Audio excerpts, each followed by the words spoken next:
Welcome to the Foul Play YouTube channel. Greetings, everyone. Welcome to Open Mic number 53. And today we're going to be talking about Highland Community College.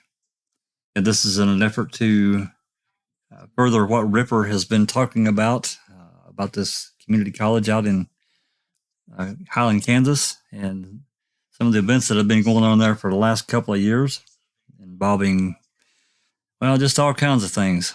But we'll get into a little bit of that more later.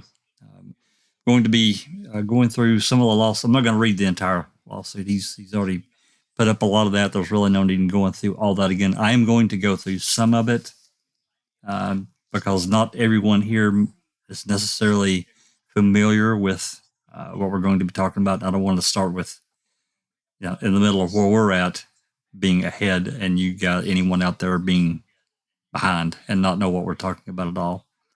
So I'll be going through some of that. And I'll be explaining some of the process of how Ripper is involved and how far back this goes. It actually goes back a couple of years now, if we're honest. But I'll explain some of that process. In addition to all of this, he's gotten many recordings, pretty much anything that's in this lawsuit, and actually I didn't post the recording. That's not mine to post. If Ripper wants me to share it, I will add it to the video description. But until he tells me to, I'm not going to do that. But the lawsuit is linked in the video description. So if anyone wants to copy of that and read through it, it's mind-blowing. It's absolutely mind-blowing about these various events that have taken place and why they've taken place. So we'll be going through all that. I'll be playing this recording that we've got is 53 minutes. We'll listen to sections of it and talk about it. It's bad. That's all I got to say. With that said, let's get over here to everybody here that's here in Discord and let them say hello and how you doing. So first we have checking convictions. Hello. How are you doing? Hello. Doing good. Thanks. Hi, everybody. Thanks for coming. And yours, man of the hour. Man of the hour. Hello, everybody. Welcome in chat. Good to be here. Jess Rhonda's going to be watching for questions in the chat. So if you have any questions, I know this is a different subject than what we've normally covered. We started a little bit on the Crown Theory Exchange the other day, but any questions, put in the chat and we'll try our best to get to all of them. And if I can answer them, I will. Hopefully Ripper may join us in the live chat or even jump on here in Discord. He's more than welcome to come. It's fine. And because he knows the case inside, he knows it a whole lot better than I do. But anyway, Rhonda, say howdy.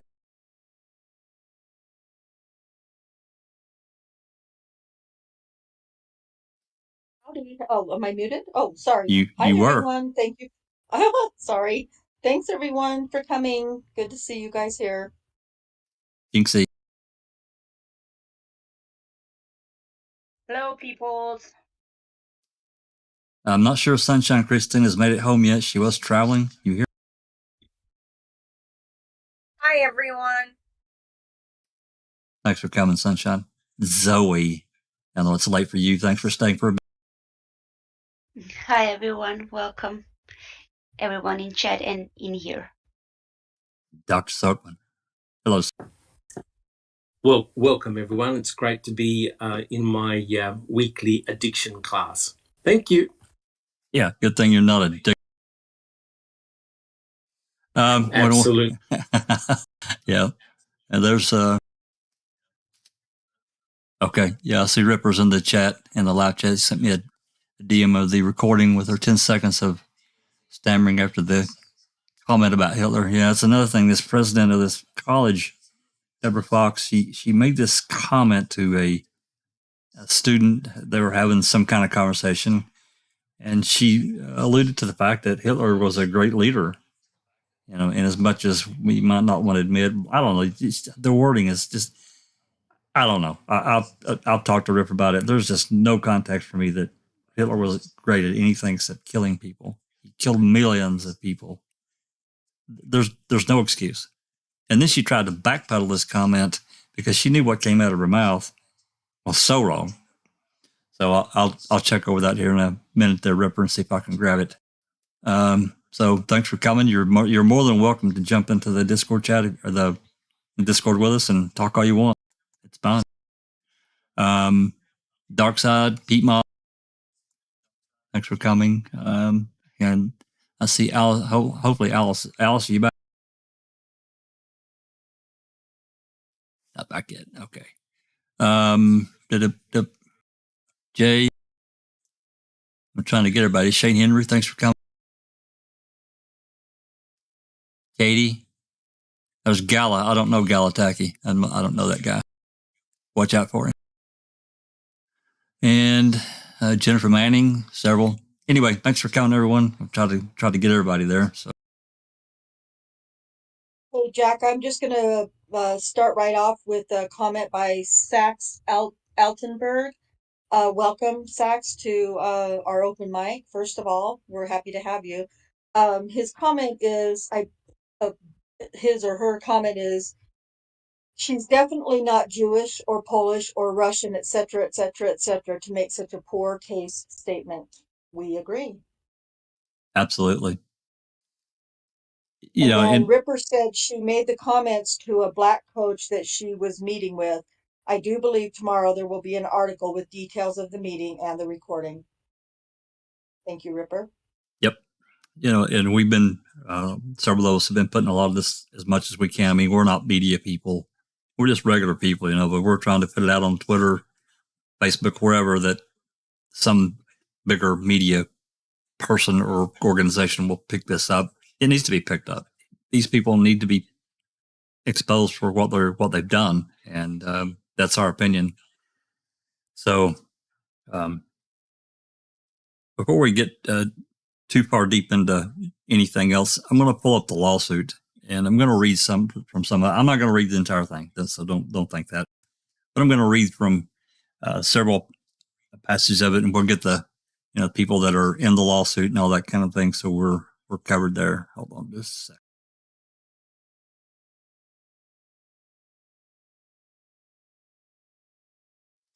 Okay, that's going to pop in there just in a second.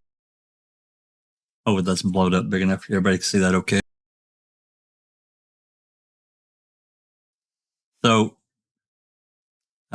this was filed, I think, on the 4th, or maybe the 2nd. I don't remember. It's not stamped here. I don't remember what. It's been a few days. I think it was this past Wednesday is when it was filed. So, sorry, go ahead. 3rd. It doesn't matter. I was thinking it was the 1st, or the 2nd, but it was last week for sure. Yeah, the 1st. Yeah, February 1st, what we said. Okay, there you go. So anyway, it's B.J. Smith, Bradford Zinn, and Jared Ross. Now, these are coaches that worked for Highland Community College. And I want to share this with you because Ripper's already put it out there. I wouldn't have put it out there without him saying it first. But B.J. Smith is Ripper's brother, so this is right in his family. And for what was done to him and these other two guys, it's terrible. Anyway, they filed this federal lawsuit. And I'm going to read out some of the complaint and the preliminary statement, or some of the preliminary statement. Like this, B.J. Smith, Bradford Zinn, and Jared Ross, by and through their undersigned counsel, bring this action against the defendants for violation of their federal constitutional statutory rights, in support of which they allege the following. This is the preliminary statement.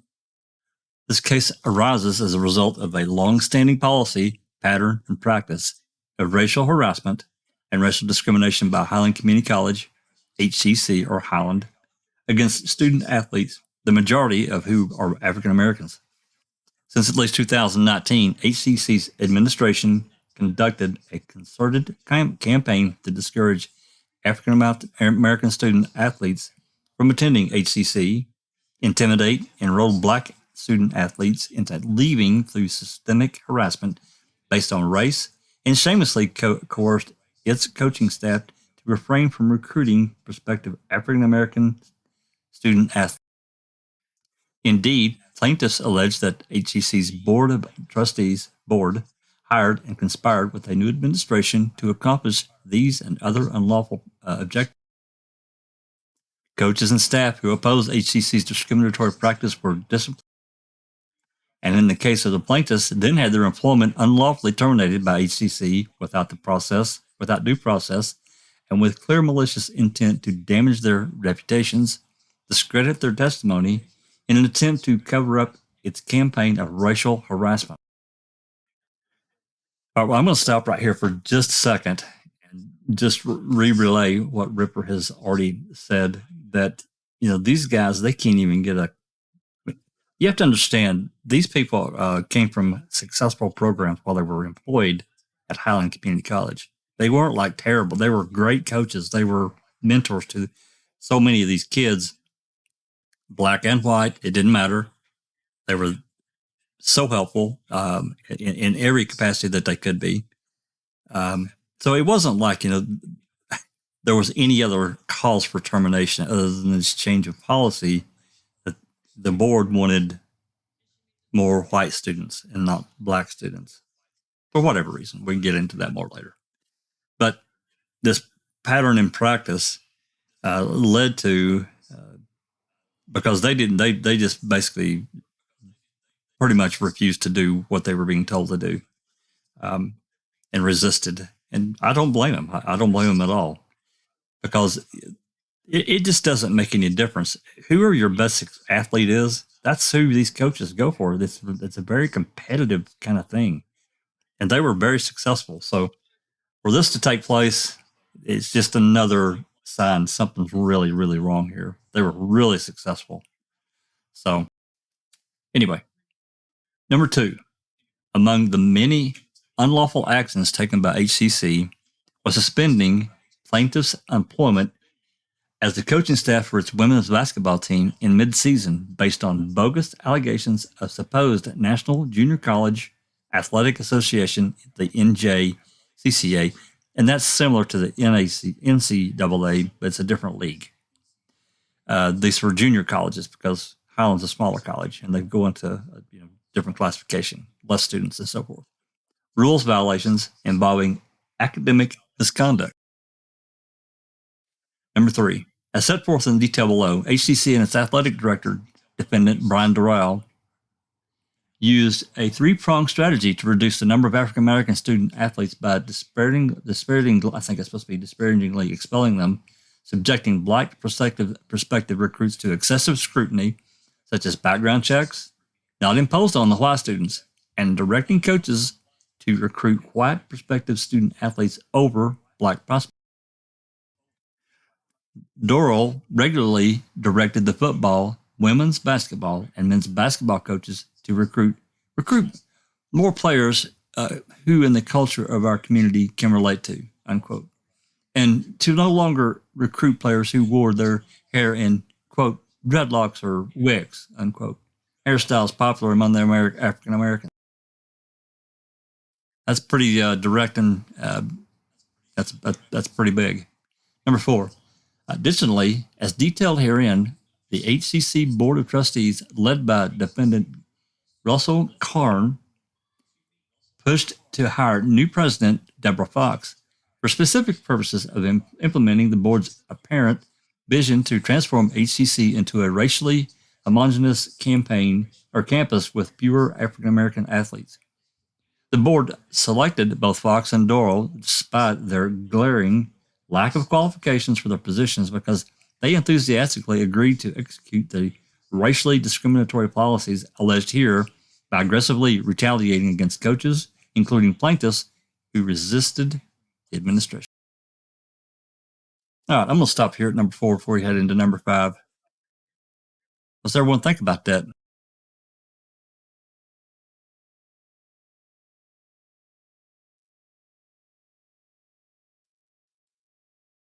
Rhonda? Start. I think it's disgusting. And I think it's beyond racist, and it's beyond offensive, and whether you are a person of color, African American, Black, Russian or Greek or frickin' Native American, doesn't fucking matter. And whether I have a brother, my youngest brother, who's Black, and it's not even just about that. It's about it's the principle of the thing. There is no place in our society for that kind of behavior from supposed leaders, board members of a community college. It's disgusting. And I think that there should be no question that these people should be terminated. I don't know if tenure applies, but their tenure should be taken. Their pensions, their whatever they've gained, any benefits they've obtained through Highland Community College, should be stripped of it. There's no room in our society for this. I agree 100%. And Alice, welcome back. Hi, can you hear me all right? Yeah. While you were gone rebooting Yeah. it, we'll do the same thing we've always done. You watch the chat here, and anybody that's unmuted, just like I told Rhonda, just interrupt me if I'm running my mouth.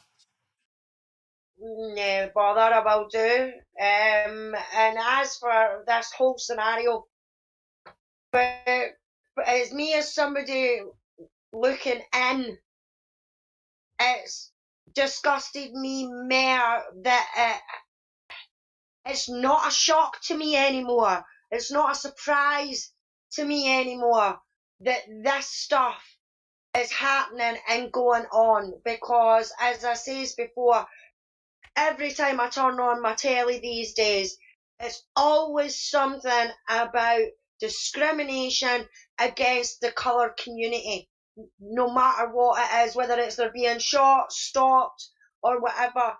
And for these people to be saying, no, don't pick these people over these people, is absolutely disgusting, and they should be out of a job. Not these coaches who had the balls to stand up and say, wait a minute, I am not doing that, and I'm not going by those standards. My hat's off to these coaches, because good on them, but the president and all the rest of them should be sacked immediately. Yep. And Linda checking convictions just wrote a comment here in our chat on Discord. This is a funded college. This is a federally funded college. They get federal money. So this is a huge deal. I don't know what rules that breaks. Ripper could probably speak more to that, and more will probably come out later. But the rules change when you get federal money and you do this kind of stuff. It gets into, I'm not going to say a hate crime, but it's kind of, you're getting into, some serious discrimination against another race. That's just my opinion. So I don't know. It's pretty. Yep. Sorry, Jack. It's a violation of Title IX, if I'm not mistaken, at the very least. Okay. Linda? Jack, Linda had her mic off. Yep. Yeah, I was just going to say, I mean, this is not the first incident at the school. No. So it shouldn't be a surprise to some of them. I mean, I'm extremely shocked, horrified that somebody in a position that she holds would even, listen, I wouldn't reference Hitler for anything, okay? I would sooner reference Charles Manson than Hitler, as far as I'm concerned. But in her position and just the stuff that went on before, okay, now, and the coaches, I mean, this is just really mind-boggling. And now you tell me it's federally funded. That's the real shocker, because they had just settled another lawsuit with 4 students for $100,000. The lawyers got 40-something thousand. These 4 kids settled for whatever, 10, 11, whatever it was. I think Ripper said 11, 12,000 apiece. But these kids were poor. They needed money bad. And that's what I'm wondering. Yeah. if they keep having lawsuits like this and paying that kind of money out, I mean, they're going to lose their funds. You know, the federal government only has so much they give you in every state for certain whatevers. You know, your state is, you know, budgeted. So I'm really having a hard time how they're able to keep it open and continue. Well, first of all, hiring somebody to this standard where, I mean, I'm sorry, does she have degrees? She doesn't have, you know, obviously there's something wrong in her training. So I just don't understand how they'll be able to continue having a college like that with the funding they get. It just doesn't make sense to me. No, you know, other than the fact that this board, you know, they were, you know, that's something that I told Ripper we probably need to find out is what kind of salary these people are drawing. I think it's important to find out because, you know, you get money into an organization, it all goes into one pile, and how much of that pile is she drawing out, and these other Doral and Karn, how much are they pulling out of there? To me, that's an important part of it. That said, he didn't know how much she was making, but I think they were brought in specifically because of they were agreed to a certain culture. They agreed to do certain things for whatever reason, philosophy wise, right? So I don't know. I don't know what her qualifications were. I dare say that they weren't in line to run a community college. I mean, I don't think it's a huge college, but you know, it's still, you know, I'm sure of good size. So, and a place of higher learning. And now we've come out. This recording's come out. This is a place of higher learning, and you're going to tell anyone, I don't care who they are, that Hitler was a great man or a great leader. What? Yeah. There's a person that in the chat that is a victim of this school. Oh, okay. Who is it? Is it Joseph? In our chat. Is it Yes, sir? Yes. Well, they're more than welcome to join us on Discord if Darkside or one of you guys would drop a link to Discord. They're more than welcome to join. And so is Ripper. They run on scholarships. They run on I'm sure. Oh, absolutely. Mm-hmm.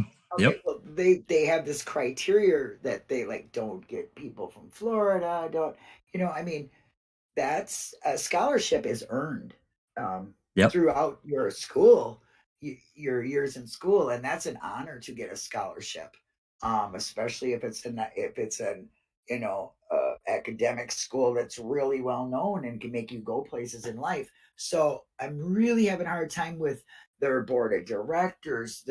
I mean, the whole CEO, the whatever you call them, all the people that handle all this kind of thing. It makes me really wonder how many scholarships do they give out a year, to what race? You know, that would be just you'd have to know that. You know, where did it start going like this? I know when Ripper started this, you know, last year when all that stuff was going on, it was crazy to me that at this time of our life in America that they do this. Okay, I know racism is everywhere, but to be blatantly racist like that, and then now you have somebody who is saying that a person that damn near wiped out a whole entire, you know, oh my gosh, I just don't get it. I just don't understand how they're not, first of all, oh yeah, breaking our civil laws and things in jail for that kind of thing. I don't know. Yeah, that's what I'm saying. You know, I mean, if Hitler would have had his way, yeah, he would have annihilated the Jewish race. There's no doubt. He would have ended all of them. But to preface what, let me take a step back. I was going to say this in a few minutes, but I might as well get it out now and where this comes from.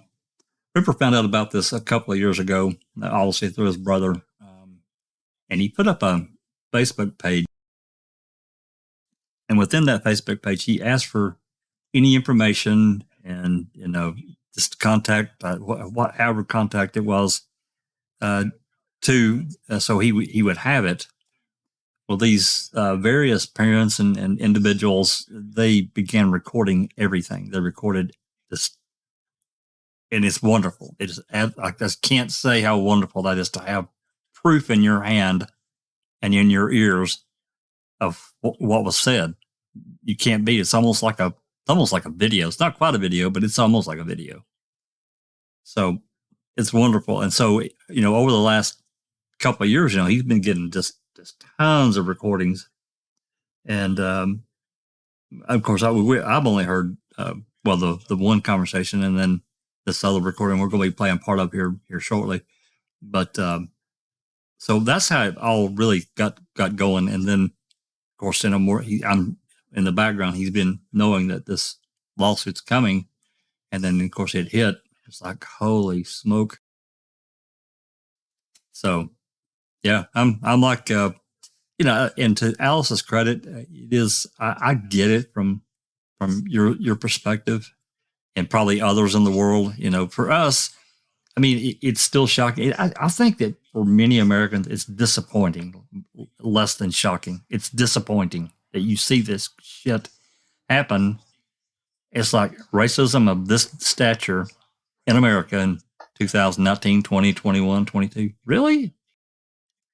Lynn? Yeah, exactly, Jack. But to me, you're saying to Americans and that it's shocking, but it is a constant occurrence when Yep. I turn on my TV or whatever. It's not a white man or a Hispanic or a Latino. It probably happens to those races as well, but it's never, a white person has been shot by police for running away or been pulled over by police and has been tasered and gassed and pepper sprayed and shot and everything like that. It is always, without a doubt, a person of African American descent that is either being shot, charged, a life sentence. The one that riled me up the most,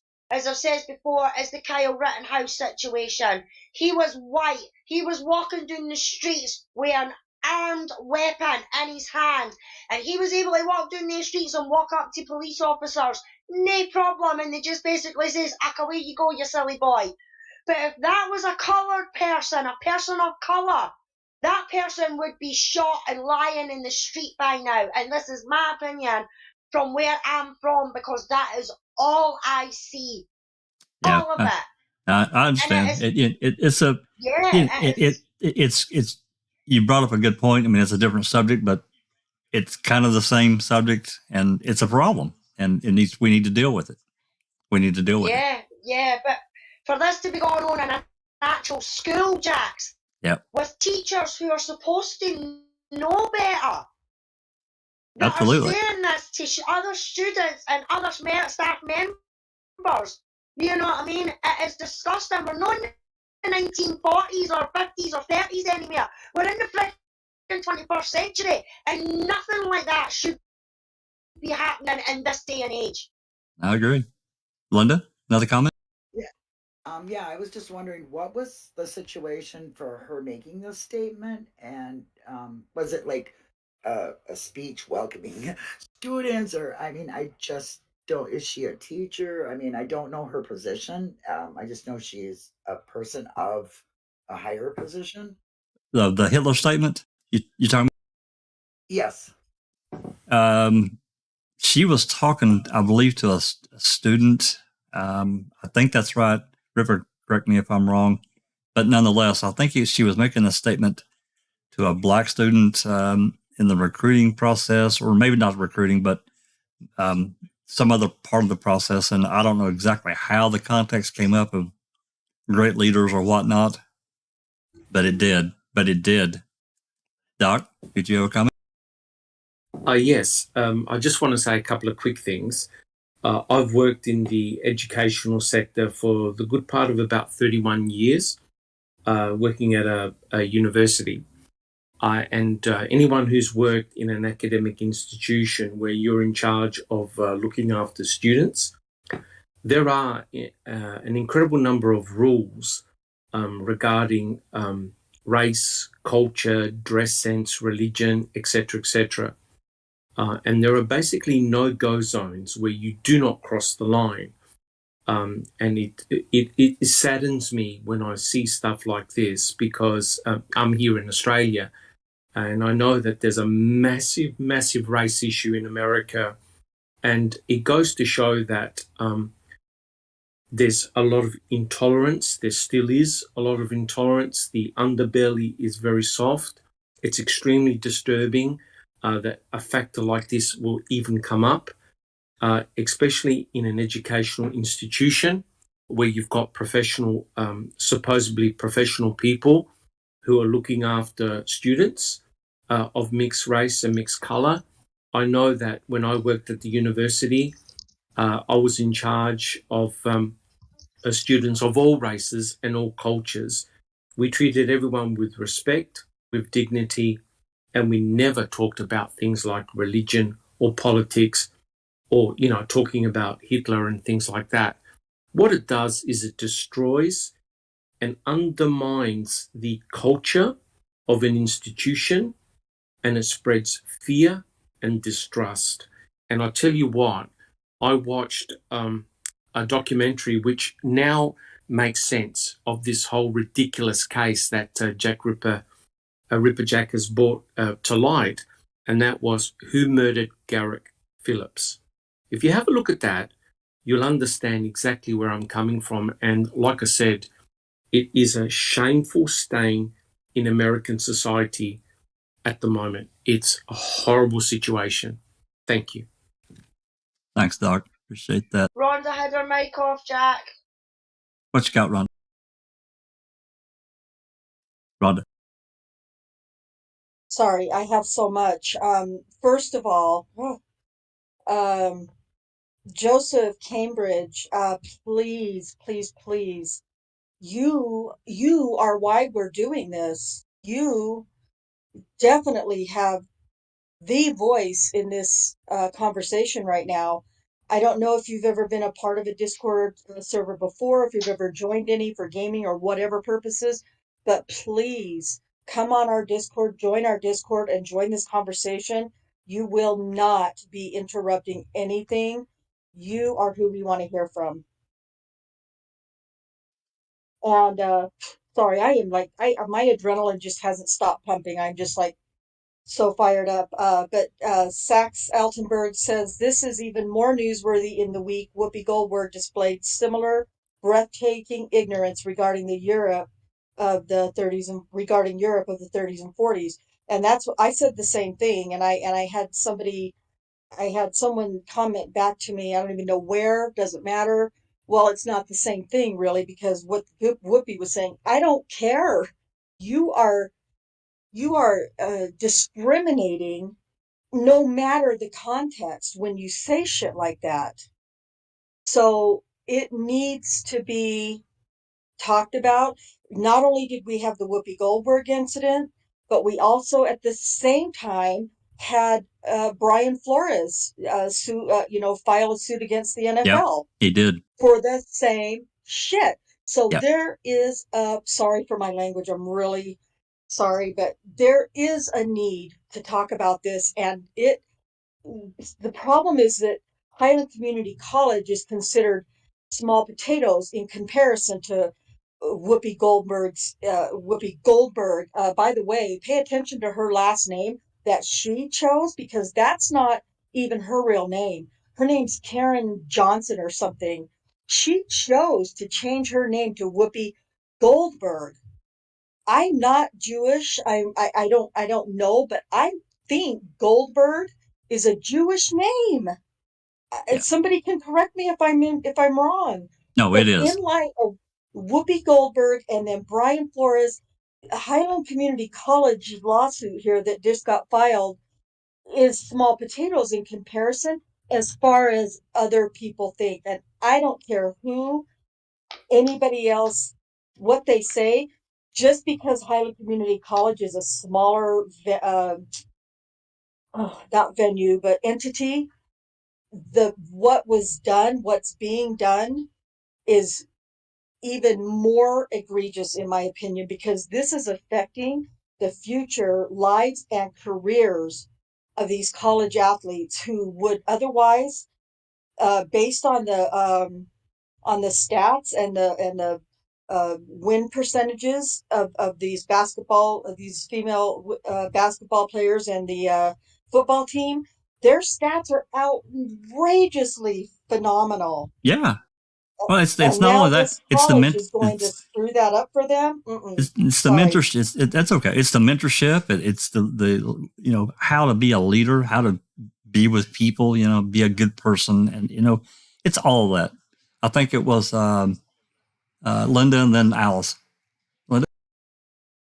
Yeah, I just honestly, I don't know a lot about what's going on in the case, but as a person who watches people struggle with this racism everywhere, it's at a school is particularly bothersome. I mean, really, like Rhonda said, my blood is boiling that they're teaching this. And she said, that's what made me want to make a statement. She said it's considered small potatoes. But if you allow that to continue in small areas, it gets overlooked. You know what I mean? It's not. It's still hundreds. It's still hundreds of students and thousands if it goes on for years. Exactly. Anywhere this is happening is wrong. They are always constantly, and I don't mean say they, that sounds racist to me saying they, okay, because they're not separate, they're human beings, but they're being treated as something different. They fight all the time. Yep. When they get a scholarship and you're a poor family. Now, I come from a poor family. If I got a scholarship, my daughter got scholarship. I was very proud. She worked very hard for that. If she had to go to a school like this, I just don't. I mean, what else are they teaching them? Do you understand what I'm saying? It's just outrageous to me that education would be, what do you say? Condoning this. Right. It's a place of higher learning. And that's, I mean, to me, it's just awful. Again, I need to welcome a new person to our chat. CO Joe. Yeah, can you hear me? Can. Is this? Yes. Tell us who you are, if you want. You don't have to identify yourself. This is entirely up to you. Yes, I am. My name is Joseph. I just joined. I didn't want to enter now, but I did join because they sent the link to me. Wanted me to share the story about what happened. And I'm glad y'all is covering about what was going on out there because everything that y'all is saying, like, and the whole city is just corrupt itself, like where the school is located and everything. Please, you talk as much as you want to talk. That's why we're here. It's because of this case. Is yours right now. Everyone else will mute, and you can just talk as much as you want. Most definitely, I appreciate that. I just tell a little bit. I played football there. I was the starting quarterback there for a year, and when I got there, it seemed like it was a good time and everything. But then everybody started telling me about what go on. But then I started experiencing everything just day by day. Like the first time they just came to my room and so happened to mistakenly was looking for a girl and came and found the wrong girl that was in my room. It was apparently the wrong girl when they found her and did a search in my room, searched everybody who stayed in my room, dorm rooms, and say they found some marijuana. Never showed nobody the marijuana, but told the girl who was there that she had to tell on somebody or she had to take the rap for it. And she never even seen no marijuana. They never showed her with no marijuana. And we didn't even have any. So they ended up, so she said nobody had none. She wouldn't tell them. So they ended up kicking her out of school for that situation. And she was on a chairmanship and things like that. And then the next time, one day I left my room for like 2 seconds. Somebody called me and said, "Joe, the police in your room, like searching your room." So I just came right back. They said, "Just the man we looking for." Say they found some weed in my room, probably like a little bag of weed in my room. And so they arrested me. I ended up sitting in jail for a couple of days for that. And this was during football season as well. So I had to come back, explain to my coaches what happened. Then the next day we had a game, We on the way back from the game. The police pulled my girl over. I'm walking, but they pulled my girlfriend over. And as they done doing the traffic stop, my girlfriend telling me to get in the car. As I'm getting in the car, I was walking to the car. They tell me to step back, like get back, and pull the taser out on me. Started doing extra stuff. Started trying to wrestle me to the ground. And then I went to jail that night, right after the football game, and the football pads and everything like that. Sat in jail for probably a week after that situation. And then as I went to court, they told me I had to pick a weekend that I wanted to go back to jail and sit for that weekend. You know what I'm saying? Then the next time it was a football game, and after the football game, the other team made a dirty move. They did a dirty move to one of our teammates, and I'm telling and the game is over, and I'm asking the refs like, y'all didn't see that, so I'm on the refs. But the refs never had a problem with it. But the same officers who were doing all that stuff to me ended up going to the athletic director, making the refs file a report against me, which got me suspended for 2 games. And really, I feel like going through all of that with them caused me getting the scholarship that I wanted to the school that I dreamed of going. I dreamed of going to, just because all of that they put on my record and painted me out to be just made it a bad look on who I was, and that's not who I was. But they did a whole lot of stuff, like, and the story is so much to the story, but I don't want to get too far because it's a lot to what they did to me while I was there, and I don't know why all I did was wanted to bring a championship and stuff like that to the city, like, because the city not that big, so that's all I wanted to do. But that was the worst experience of my life. I'm not even gonna lie to you. I got kicked off of campus. They made it to where I couldn't step foot on my college campus. The only thing I could do to go to on that college campus was go to class and football practice. I couldn't eat in the cafeteria. I couldn't go to no libraries. I couldn't go to the gym or work out, play basketball, nothing like that. All I could do was go class and football. And mind you, the city, it don't have, there's no stoplights in the town. It's just a stop sign at the school and the gas station. So in a couple of houses, because I stayed off campus, they kicked me off campus. I didn't even live on campus anymore. And yeah, I went through all that during my time there as a student. And then they basically told people like me and a couple other people that we couldn't come back the next semester. So I ended up having to finish and get my associates at a university. But long story short, that's what happened while I was there, what I experienced while I was at that institution. Joseph, Wow. can I, this is Rhonda, sorry. Ripper wanted us to ask you what the girl at City Hall told you when you went to go pay your fine for interfering with the traffic stop arrest.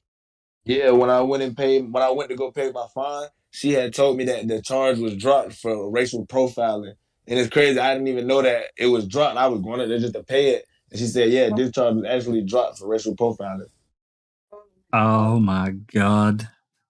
It's terrible. I mean, just for what you relate to us is so far terrible. Keep going. And the crazy thing is, Ripper was telling me to do everything, do the lawsuits and everything, and I was doing it, but I feel like it should have got pushed more than what it did. I feel like they looked at it, but I feel like they ain't really take action to what was going on. If y'all get what I'm saying. We do. And I feel like more people should know about stuff like that, because that, like, experiencing that, I could have been, even though I've already been to college before, and I was probably 19, 20 years old. Imagine people 17, 18-year-old fresh out of high school coming from places that coming from somewhere they not used to being in that environment and having to go through that. And people shouldn't have to go through that going to college, no matter if it's a community college or a university. They shouldn't even. That's not no young person mind when they going to college nowhere. Absolutely not. Absolutely not. I mean, and you're talking about, you were there, and I mean, I've only looked on Google, and I've looked at it a couple of times, but now Highland itself, like I said, it's a tiny town, really tiny, nothing there, basically. Yeah, it's a real small town, nothing there, just school. And it was a Stop and Shop, but they just tore down the Stop and Shop, so it's a school. Then it's a Casey's gas station, and then probably just the little courthouse, and that's it. There's no downtown, no city, no Walmart, dollar stores, nothing. Just the school and the gas station. I actually drove through very, very quickly through. My cousin drove me through Highland last summer when I was there in Kansas, and yeah, it's a little one. It's like a little one-horse town for sure. Which is oh my gosh, I'm so well. Listen, Joseph, this is why we want you here because you are absolutely right. This needs more. This needs national attention at the very least. Yeah. And we might be a couple of years late talking about your specific case, in a bigger forum, but we're here. We are here to do whatever we can to help you and to help the others, everyone else who's been affected by what's happened. Yeah. And These people, to us, Joseph, these people need to be exposed for what they are. And to me, there's no more blatant. I mean, what Deborah Fox did, that paints the picture of racist right across the top of her forehead. And everyone else in that community needs to see that. And they need to be put on blast, man. And I've only recently really gotten involved, but man, this cuts straight to the heart for me. I mean, damn, dude. Yep. sorry, Hi, sorry, Jack, Joseph. another comment. uh, Right. And Ja- at the end of the day, sheriffs and police officers still work there. Wow. Can I ask you a they always question? well, they're all in the same bed together, so to speak. And this was a question that I had asked several days ago. And I don't know if I ever got an answer, but Ripper is also asking us, when your room was searched, did the did the police have a search warrant? Or I mean, they didn't even have probable cause, really, right? Not at all. And so there was no search warrant either. Sure. None. They had no reason to search my room for nothing at all. I gave them no reason to or nothing. I was asleep, woke up, something, go to the store, came back. They was searching my room. Even the first time, they didn't have no reason to search my room. And no warrant, obviously. And no warrant. No warrant. Well, no Wow. warrant. Yeah. Linda, you had a question First of all, for you had a yeah, Linda. sorry. Linda, you had a question for. Go ahead. Yeah, I just wanted to ask you, when you first were you a scholarship winner, or did Yes, you like, I had a scholarship there. okay, through sports, correct? Yes, ma'am. Okay, so when you first went to the school, were you one of the students that was targeted, like your cars, where you were hanging out, being accused of smoking weed, and like your cars would be searched and that kind of stuff? Did you notice this right away, or was it Yes, it's crazy. okay? My very first night there.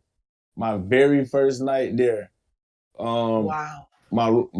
I drove my roommate car, and we drove into Walmart to get everything we needed for our room and stuff. It was our very first night there. He let us drive the car, and we got back. And the officer came up to our room and said, "Yeah, we searched the car, and we smelled like weed. We wanted to go ahead and search the room." And this was our very first night here, so they searched our room, no weed or nothing like that. And they was just like, "All right, be careful out here, no smoking weed and stuff like that." Yeah, so then did they like you can't play this week because you were doing this? I mean, did you feel the targeting immediately? Well, when I first got there, when they did that, that's when I realized, okay, I already know what they're gonna be on. Right. Then once everything started coming down, yeah, I felt it immediately because every time I go outside, they buzzing in somebody's dorm room, they buzzing in somebody's rooms and stuff like that. So I already Yeah. knew it. I saw it. Well, first, let me just say I'm sorry that happened to you. College should be an excellent experience, and especially if you're doing it through sports. I know it's hard to go to college. My daughter had a scholarship, and I cannot believe this. So, thanks for answering my question. No Alice, problem. Thank you, Alice, you had a sir. comment question. Yeah, well, it was just to say to Joseph, I'm from the UK, Joseph. I'm from Scotland in the UK, and I'm not saying that we don't have racism here. I mean, we obviously do, but it's not as bad as what it is in America. And as I say, every time I turn on my TV, all I see is people of your race being harassed left, right, and centre. And I think it's disgusting, and I think more people need to shout about it. But can I ask you, how are you doing now? And did you manage to be able to finish your college course? And are you in a better position now than what you were? Actually, when I left there, I actually did go to I got another scholarship after the season to another university, and I did get my associate's degree from that institution there, from Highland. And now I'm playing football now at another school out in Missouri. And I feel like me just playing football again makes me in a better position than I was. So yes, you can say that. Yeah. And do you have any do you go out and speak to youngsters, like the young ones, about the college, or have you just left that behind you now? It depends. I give people advice that's going to college about it. Like, I don't speak too much about it, but when people say, I'm thinking about it, Joe, what do you think about me going to Highland? I'll tell them about my experience there, and I never encourage nobody to go to that school. Never push nobody to go there. It's always no. Yeah. Yeah, well, not until at least all those teachers and staff are gone from that school, and it needs a whole change, a whole workup, in my opinion. And these people need to be sacked, and they should not be in a job, and you should still have been able to attend that school. I'd just like to wish you well and hope things are better for you now. Most definitely, and I really appreciate that. Excellent. Really appreciate you sharing your experiences. At least part of them. I know I know you could probably tell us a lot of stories that, to go along with this, but it all goes hand in hand with everything that we, so far talked about, and these different experiences of, not only the students. I mean, we're hearing from, the students aspect of it. We mainly really heard a lot about, what Coach Smith and the others, that aspect from the lawsuit. And it's terrible. And we've got this, I still haven't played, I'm going to play some of this recording here in a bit, but I do want to go through a little bit of, I'm going to read through the section of the lawsuit, talking about your particular situation. Let me pull this up. Jack, While while you're you're doing doing that, Jack, that, can can I I just just, ask a question? I'm sorry, I'm sorry, Rhonda first, then Linda. Rhonda? I was just going to say, while you're doing that, Jack, Joseph, also, anytime during anything that's being talked about or said, don't worry about butting in or cutting anybody off. If you have something you want to say about anything we're talking about, please just go Just ahead stop. and Just chime stop right us. in. Yeah, just stop us, Yep, so we don't lose the moment. And you want something you need to add, you feel needs to be added. we definitely want to hear from you, Joseph. So Yep. don't worry about interfering in us. Linda? Yeah, I just want to say this probably goes a lot deeper for you, don't it, Joseph? I mean, this affects your life, not just your college experience, but for your future. You were tainted by this college, and I just can't imagine. I'm sorry, I can't say I feel what you do. It's not happened to me, so I feel kind of ignorant to that. But I'm just wondering how it is going to affect you going forward. I mean, I think your story could help a whole lot of people by hearing it, but doesn't it affect you like kind of every day having that happen to you? Yeah, it do every single day, because me going through that, what I went through, caused me to miss three games, and I couldn't afford to miss none of them games. And I finished as the fifth quarterback ranked in the nation. But if I would have played them 3 games, I would have been number one in the country, and I could have been to a big time school like I wanted to. And all of that stuff that I went through was on records when coaches would come to the school and ask about me. So that's automatic. As a quarterback, coaches don't want to know, oh, my quarterback going through stuff like that. No, that's not what we're going to have, because that making it seem like I have off the field issues. And every day I look back, like, my talent was so much more than what it was, so much more worth way much more than what is portrayed now because of what I went through. Because that was my second chance right there playing community college football, JUCO football, and that's a big thing, like for young athletes to play at that type of level. Because even though it's not the biggest level, that's a lot of like people like me and a lot of kids second chance or last opportunity to get a scholarship to their dream schools or to the school they wanted to play at. To have a talent showcased nationally. If y'all understand what I'm saying, because football is something that I love to do, and going through all of that really affected something that I loved, and I didn't like that at all. So it took your dream away. Yeah, I mean, that could have led for Correct. you. That could have led for you, like you Oh, said, sorry. to move it to the next level of college, and then from that to who knows, maybe a pro term. Most definitely correct. So yeah, Jesus Christ, man. Okay, I'm going to read some of this. This is sections 49, or yeah, we're going to start at section 49 here. Again, anyone that wants to read the lawsuit, it's in the video description. You can download it. So anyway, HCC first retaliates against head football coach Aaron Arnold. Number 49. In the fall of 2019, head coach Aaron Arnold was beginning his 9th season at Highland. In late October 2019, the HCC football team under Arnold had achieved a 5-2 record and had just defeated the number 1 team in the country to earn a top 10 ranking. Throughout the season, Doral went out of his way to go around Arnold and directly harass, discipline, and drive away African American team members. For example, following a Josh loss to Garden City Community College, HCC starting quarterback Joe Cambridge, who is African American, complained about the officiating, is what you talked about, to referees.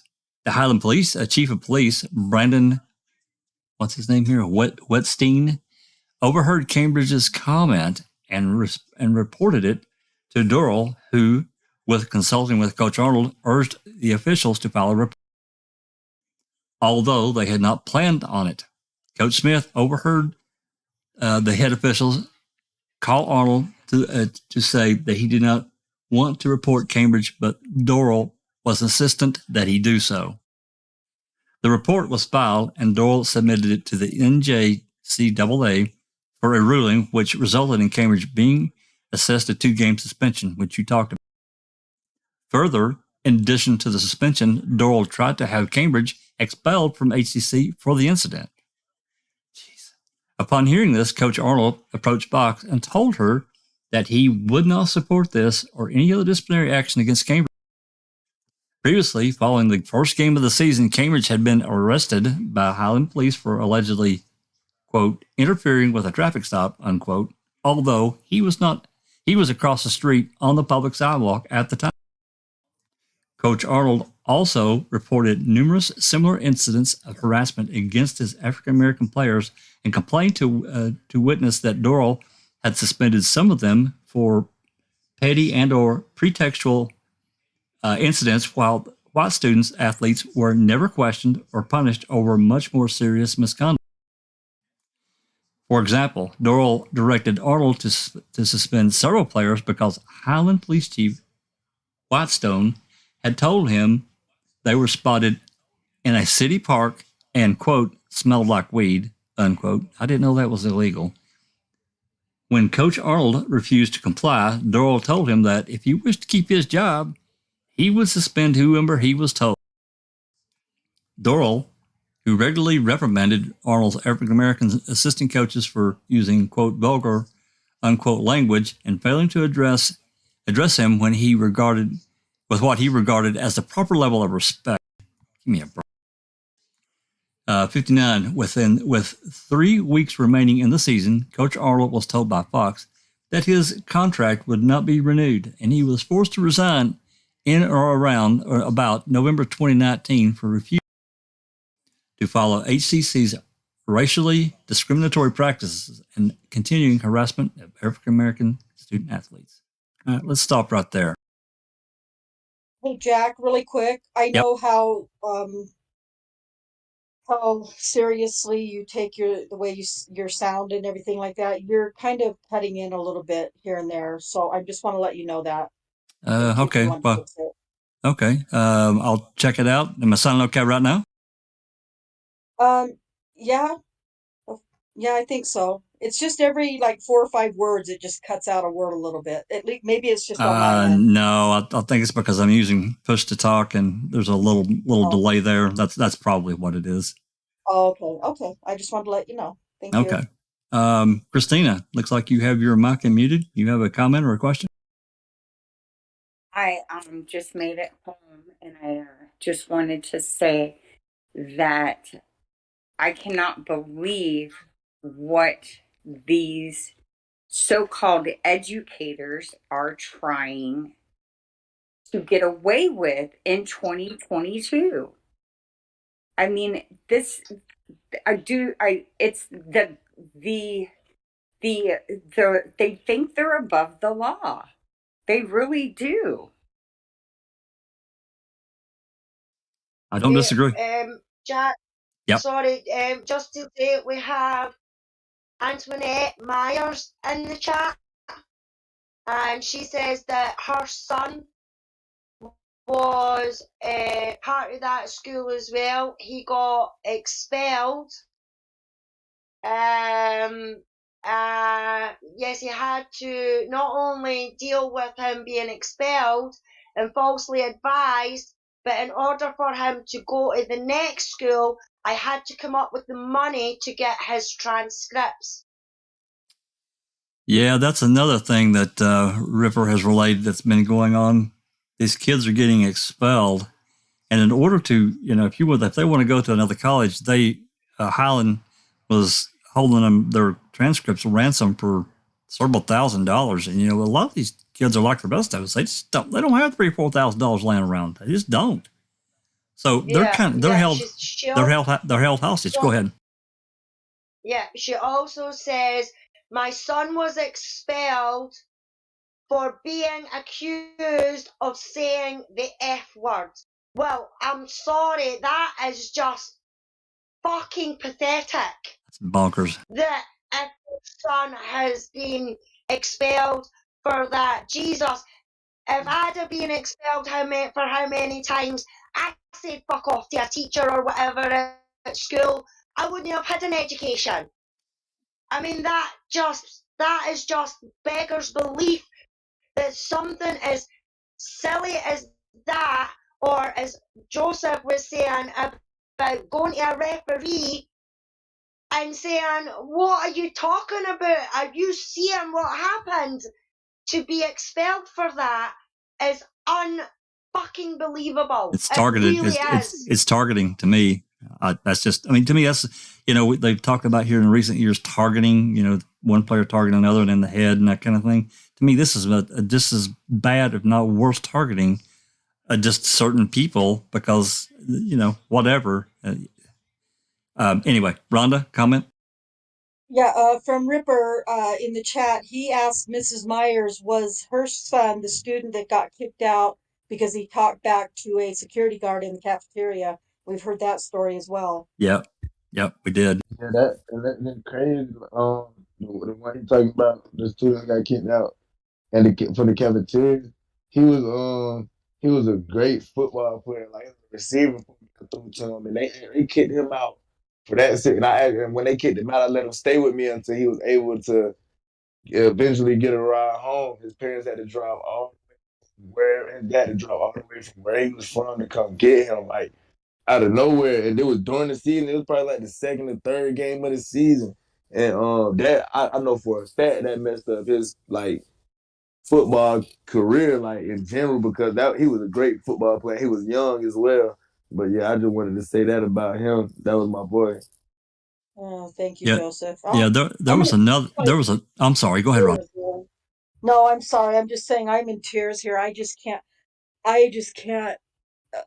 I'm ashamed. I'm so ashamed and embarrassed. And like Neverly said, it's like a feeling of being defeated in America Well, when our youth are facing this bullshit. it's a triggering event. It's so polarizing for so many of us that, we just want our kids to do well and, be the best they can be and have a good life. God, man. And I'm thinking about another incident where this student, and I'm not sure if we talked about it, but do you know about an incident where a student walked by? Oh, no, it wasn't a student. It was one of the coaches that walked by Doral, and he was, the coach was probably busy doing something, going somewhere. And Doral said that he said, hello or whatever, and the coach didn't really address him. And Doral got really upset about it. Have you heard about this, Joseph? Yeah, you asking me? Yeah. Yes. What coach was that? I forgot what coach it was. And yeah, he did get mad because the coach told me that in the office. I think it was my coach. I want to say it was my quarterback coach. He said something to him and he didn't speak to him, and he got mad. Cause I know that's for a fact. All the coaches had already said they didn't like Doyle, and after the season they was leaving. Like win, lose, or draw after the season, they all was going, and they all left. Every last one of them. Now Doral's the athletic director at that school, right? Correct. But he was the new athletic director. But he had been an athletic trainer prior to that. But basically, he taped up and did various trainer stuff. He didn't have anything to do with coaching at all. Yeah, cause my first semester there, he wasn't the athletic director. When we came back and season was about to come up, we ended up getting I'm talking about like a week or two before the season came, we ended up getting a new athletic director. Wow. Probably like a month before the season, we got a new athletic director. It was him. That's a hell of a promotion, isn't it? From an athletic trainer to an athletic director, it's a huge promotion. Yeah. I mean, I don't know what I've never looked up, through Glassdoor or one of these other places how much these coaches in these smaller to mid-sized colleges make, community colleges, but I would imagine that there was a hell of a salary increase. And I lived in rural North Carolina for a while. I grew up in more rural. I wasn't completely rural, but some of these small towns, it's inexpensive to live. It really is. I mean, it's a lot. You save a hell of a lot of money. So I imagine that was a huge increase for them. I mean, I still have family that lives in a rural area, and if you make $50,000 a year, you're living well. Oh. And I'm sure he's making much more than that as an athletic director. So I would have to think so. Big head. He probably got a big head, and he's a small mind, and this is the result of it. It's pathetic. It's absolutely pathetic. Yeah, and Joseph, we've known Ripper for a long time through, our if I'll play, I'm sure you don't know who we are. Many of us are like-minded people that got interested in the true crime genre. Some of us prior to other people, but nonetheless, we began our interest in true crime and that kind of thing, really. And our biggest study is of the Steve Avery and Brendan Dassey cases out of Wisconsin, the making a murderer. But with that said, we branched out into other areas. And so, for you, we really appreciate you coming on and having this conversation, just a regular conversation and telling us your experiences in this, because this to me needs massive attention, and I'm not, hopefully after tomorrow and this coming week, we'll begin to see some traction. I hope. Rhonda, you got a question, comment? Yeah. Ripper just said that Doral wasn't employed when he was hired on at Highland. Wow. BJ Smith is that kind of makes things sound a little different too, doesn't it? Oh, wow. Close to 80. Yeah. BJ Smith said that the new president brought, I believe that means new aid, if I think that's what you mean. And then BJ Smith said that he was out of work. So, I mean, yeah, and close to 80,000 a year plus extras and benefits, I'm sure. So yeah, that even makes it even worse and more disgusting if that's possible. Well, maybe Joseph can clue us in a little bit more. I'm not familiar enough to talk smart about it, but when you have these athletic directors and various people, they have a lot of times side advertising and so forth that they get paid extra for, right? Does that sound right? Yeah, correct. I'm pretty sure they do. That's what I thought too. And I know that, athletes, they professional athletes, as they gain notoriety, that the side advertising can bring them a lot of money, and rightfully so. So, okay, that's what I Yeah, the thought. coaches, and I think I'm gonna say the Americans and stuff like that get paid more for winning games and like when students on scholarships. Wow. And then, yeah, plus you get the perks, right? You're the athletic director.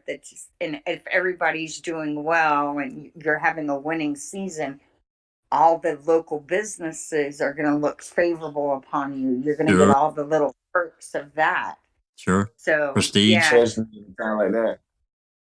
Yeah. Yeah. Sure. He was living a high life and loving every minute of it. Yeah. Linda, comment?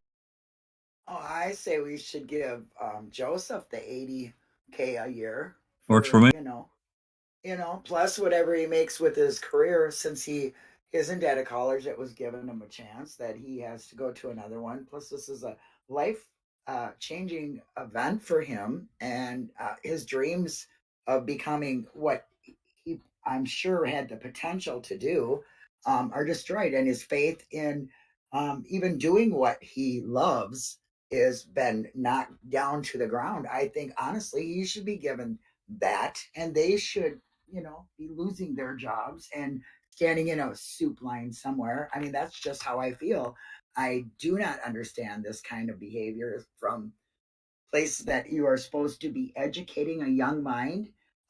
You're destroying it with this kind of behavior, and they're the ones that suffer. And it's not just that one event, as Joseph said, it is his life, his future. So I'm very disgusted. I'm really horrified, and I am so sorry that that happened to you or anybody, that this continues to go on, because you were last year and this is continuing to happen at this place. I think it should be closed down, and anybody that's been affected by this should take those salaries from them people. That's just my opinion.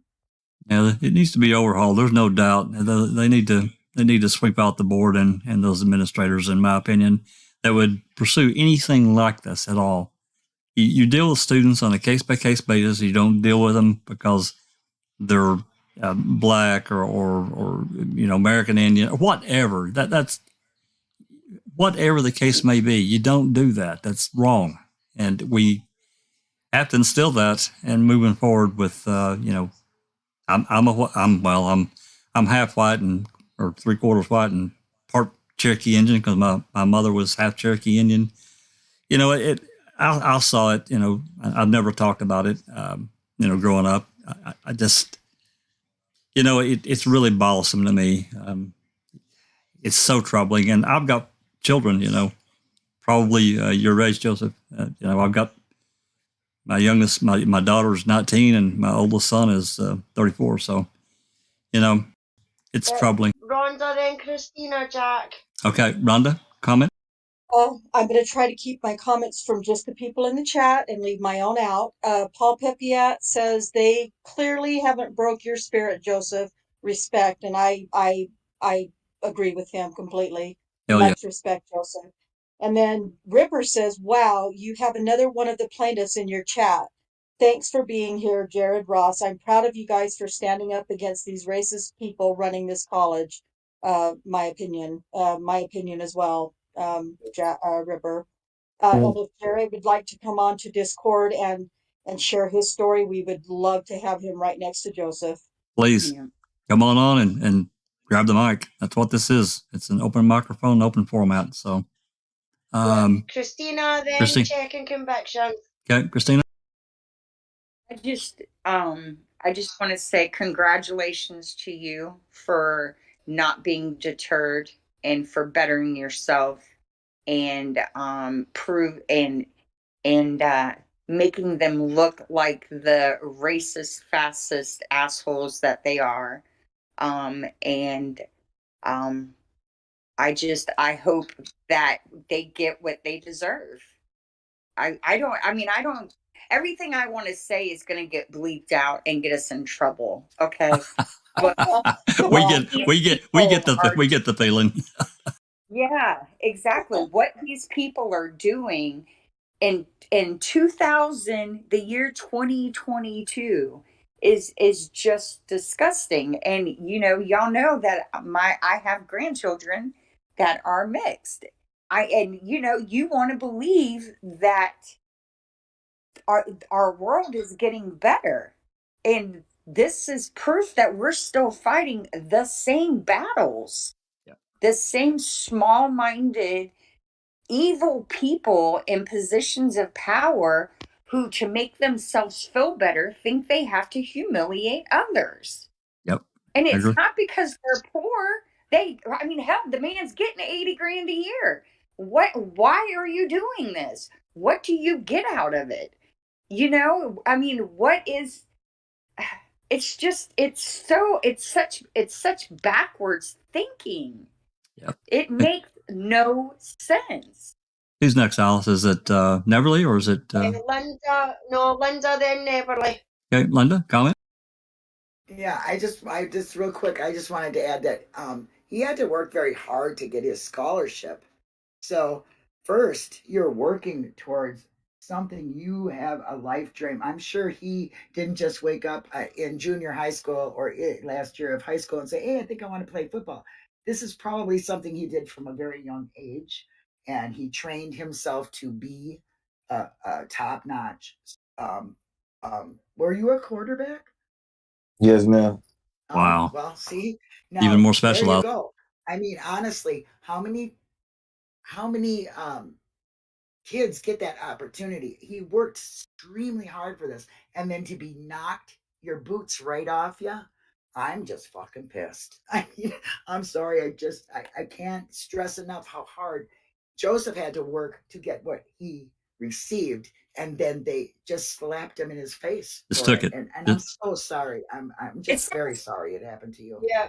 So there's a Neverly, then Rhonda. We've got RipperJack in chat as well.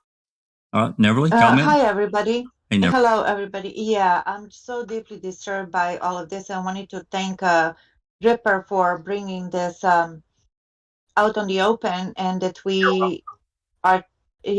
we're talking about this. And to our guests, thank you so much for being this open and vulnerable in this position. And I'm so sorry that you have to go through this. This is not just about your education and about your potential as an athlete, darling. This is so much deeper. You're being stripped of your birthright, which is to be an equal citizen of this country and of this world. This is just one country, but of this world.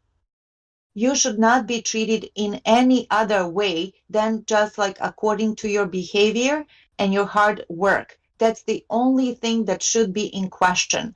All this targeting, all this harassment is not acceptable. If this school is the only one that you can think you can go to, maybe your dignity and your pride is more important than any athleticism and whatnot, any kind of career. Again, more power to you. Your hard work will always pay off, but you should not be going through this nowadays. So when people say that racism is not prevalent anymore, oh my God, that's the most ignorant thing that I've heard. It's more dangerous now because some people think that it's not an issue.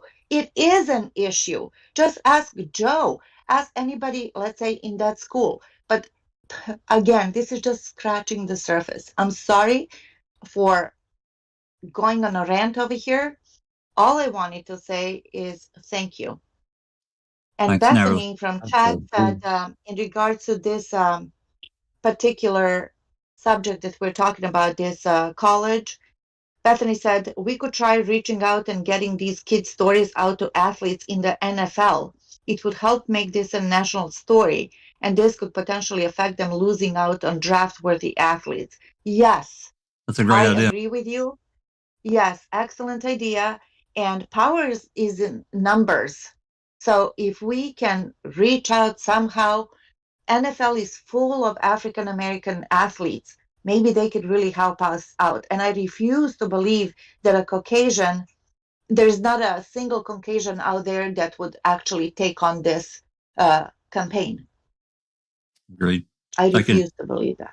Thank you, Neverly. Ripper, welcome. You're welcome. Welcome, sir. Thank you for having me, and thank you guys for discussing this horrible place. And Joseph Cambridge, thank you for speaking out once again.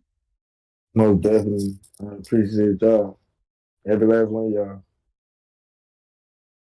Please let us know if there's anything else you want to speak about or anything. We're on board. Absolutely. Oh, Yeah. If you ever need to vent, you can vent to us. We get it. You know, like Absolutely. we get it. Yeah. This is a safe place for sure. And Yeah. I will tell you guys, when Joseph's story was not the first one that I had heard up there, but it was the first one that really caught my attention, because it was very clear to me at that point that there was something bigger going on in this town. In 2018, I had heard things, but it had to do with local law enforcement, not the college. But in the fall of 2019, I got a phone call and was told a crazy story about the athletic director turning in one of the athletes, the starting quarterback. The story I was told was the refs didn't want to do anything. It wasn't that big of a deal. And the athletic director insisted on having the refs write a report. And my thought was, if you're the athletic director of a school, why are you trying to get your starting quarterback in trouble? What, that makes zero sense. So I started looking into it, and I actually talked to Joe's dad after I'd heard the story. And he told me, yeah, this is what happened, and, blah, blah, blah. And I was like, wow, this is crazy. And then eventually I did connect with Joe, and he told me what had happened. He said, yeah, after the game, I said something to the refs. It was no big deal. He said, the next thing I know, I'm being suspended for 2 games. And I eventually talked to my brother, Coach Smith, and he tells me, he said, yeah, I'm sitting in Coach Arnold's office, and the head of officiating calls and says, hey, we've got an issue here. Your athletic director is demanding that we write a report regarding your quarterback. And, the quarterback said something like, man, you all suck, or something to that effect after the game. It wasn't anything that big of a deal. He said, but your athletic director is demanding that we write a report. And eventually the refs did write a report. And then the athletic director submitted it to the NJCAA. So they self-reported, which you're supposed to do. However, there should have never been a report to begin with, but it was submitted. And then I don't know if the NJCAA handed down the 2-game suspension or if it was just made up, because there was the 2-game suspension, and then Doral tried to actually have Joseph expelled from school. That's what he told Coach Arnold. And I have talked to Coach Arnold before, and he told me they tried to suspend him, and I went to the president of the college and said, I'm not going to support this. I'm not going to go along with this. And the president of the college said, okay, I agree with you.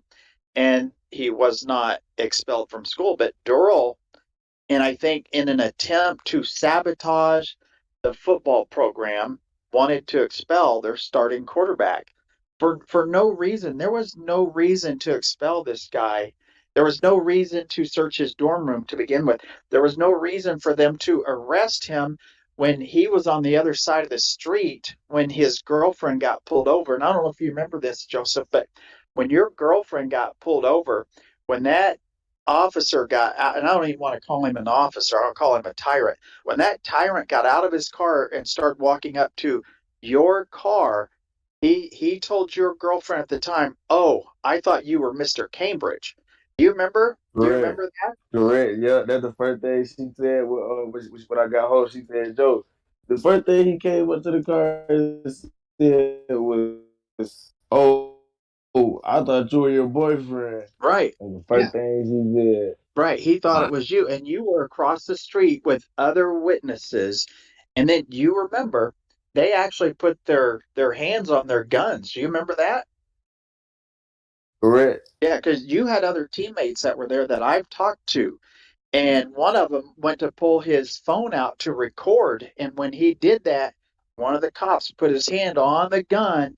And I think your teammate, I'd have to go back and look at my notes, but I think he said, "Whoa, whoa, whoa, okay, man, we don't need to go there," or something to that effect. And then uh, the police chief, Brandon, grabbed you and tried to throw you on the ground when you were handcuffed. Remember, they put handcuffs on you, and then he tried to throw you down on the ground. He couldn't get you on the ground. You remember this? Correct. Yeah, I remember everything. Yeah, yeah, you were handcuffed, and these are what these witnesses told me is that once he got you in handcuffs, he tried to stick his leg out and trip you and throw you down on the ground. He couldn't get you on the ground. And then they arrested you for interfering with a traffic stop, although you were on the other side of the street when that traffic stop happened. I don't know if you remember Right. all of this, but this is what I got from the witnesses that I interviewed when, I first started learning about all this stuff. And then you ended up spending 4 or 5 days in jail. And then they came back to you and said, "You're going to have to spend another weekend in jail and you need to pick a weekend." And you went to the football schedule and found a weekend that you had a bye on, and then you spent that weekend in jail, and then the following week you went to go pay your fine, and that's when the lady said, um, the charges have been dropped because you were profiled or something to that effect. But they they made you spend a week in jail for nothing, and a free weekend that you could have had to relax or whatever. They made you spend in jail, and it's all.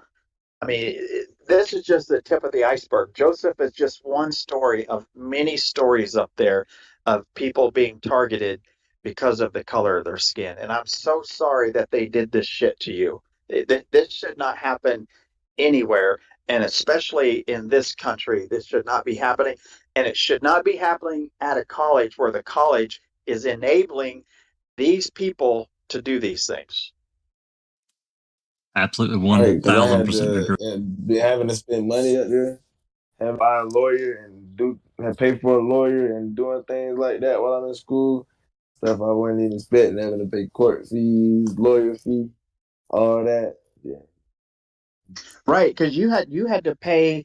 I think when I spoke to your dad, I think your dad said they had to raise money. I can't remember how much it was, if it was $1,500 or $3,000 or $2,500 to pay for an attorney up there. Do you remember how much it ended up being? Right. It was actually like $4,000.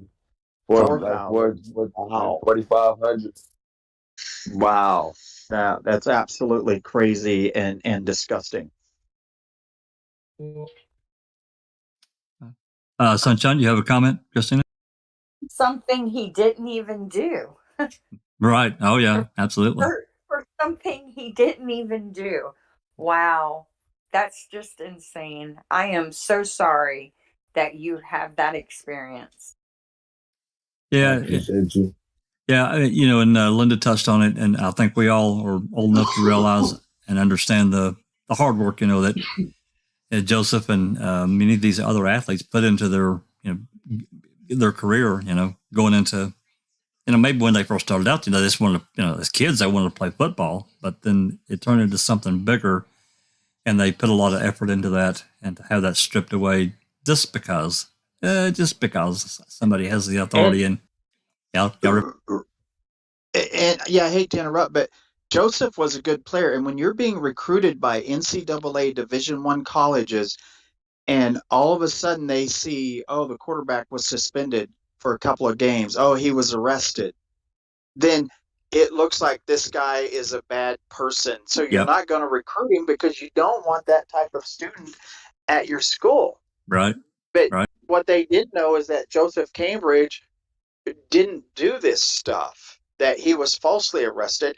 He graduated early. He was a good student, a good person, but this place up there made him look like a criminal so that he could not move forward with his college football career the way that it should have happened. They derailed his future. Yep. They intentionally derailed his future. It was Yep. intentional. Absolutely. And he's not the only one. They did the same thing to Mrs. Myers, who was in the chat. I don't have the chat up, but she did the same. They did the same thing with her kid. The same thing. Her kid was on the honor roll. He arrived at Highland at 17 years old. He was a volunteer at the church that he was a member of over in, I believe he was from the St. Louis area. In fact, her kid got out of a bad, super, super bad environment, neighborhood. She was so happy that he got out of that place. And when they kicked him out, she was worried he was going to come back home and he was going to be killed, because kids were being killed like every other day at that place. And they kicked him out and took him back, made him go back to the environment that he had worked so hard to get out of. And the reason they did it is because he didn't bow down to a security guard in the cafeteria, because he said, I don't even like security. They kicked him out for that. And then they sent her or him a bill for $3,000 or $4,000, and she had to go to the church to get money to pay to get him back into another college. I think she also took a loan out. If I don't remember, I do remember talking to her, but I think she had to go to the church, and the church raised money. And I think what it was, the church raised money to get him back home. Yeah. And then I think she had to take a loan out to get him back in school so he could get his transcript, because they were holding it hostage. That's what I'm saying. That's one of the ones you said that they were holding transcripts for the thousands of freaking dollars. Yes. It's absolutely ridiculous. Neverly, I think. Oh, I'm sorry. Linda then Neverly. Linda had her mic off and Neverly had her mic off, and then Christina. Okay. Yeah, I'd just like to say, Ripper, you did it again. I remember when this all started for you. I was kind of following it then. But I wanted to ask Joseph, do you have any occurring legal bills, or was that able to be taken care of? I if I'm not correct, wasn't there a fund made? I just want to make sure that, you're not bogged down by some legal financial issues that, are also going to hamper your future. Well, I mean, at the time it did, but like I said, we had to raise that money on our own. We never got paid from the situations, from none of that. Like, so it just, we just went by, we just moved on forward with the situation. So, so I'm not still dealing with them, but I just wish I could have got reimbursed for everything that we had to, for that situation. Me and my folks. Yeah, I was also going to add, isn't there, can't you have a civil suit and recomp some of that money? That's what I've been trying to do, but and I'll butt in here. That's part of this process of this lawsuit that's just been filed on behalf of these three coaches. In the process of discovery, we want to get more information from the discovery process or in the public records that can be used for some of these other students. But a lot of these students, like Joseph Cambridge, a lot of this stuff was not discovered until March 2020. So in reality, we have about a month left before the statute of limitations starts running out on some of this stuff. So that's this lawsuit that was filed by these three coaches, the timing of it is very important, because there were things that let me give you an example of something that I had uncovered in March, and I'm going to bring it up in my video that I make tonight if I end up making it tonight. But in March of 2020, Deborah Fox did an interview with a local newspaper up there. And in the interview, she said that there was an investigation into the women's basketball program and that, they were still investigating this thing and, they turned stuff over to the NJCAA and blah, blah, blah. Well, and actually, you know what? I didn't discover this email until just about a year ago. So actually, the statute of limitations could be, maybe it's not March of this year. It could be another year, maybe, because the statute of limitations will start on some things when certain things are uncovered. But I'll have to look at the date when this was actually uncovered. But she did that interview in March.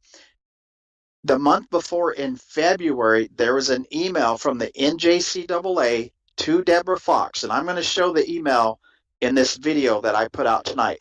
And in that email, the NJCAA says there are no findings regarding this academic fraud stuff.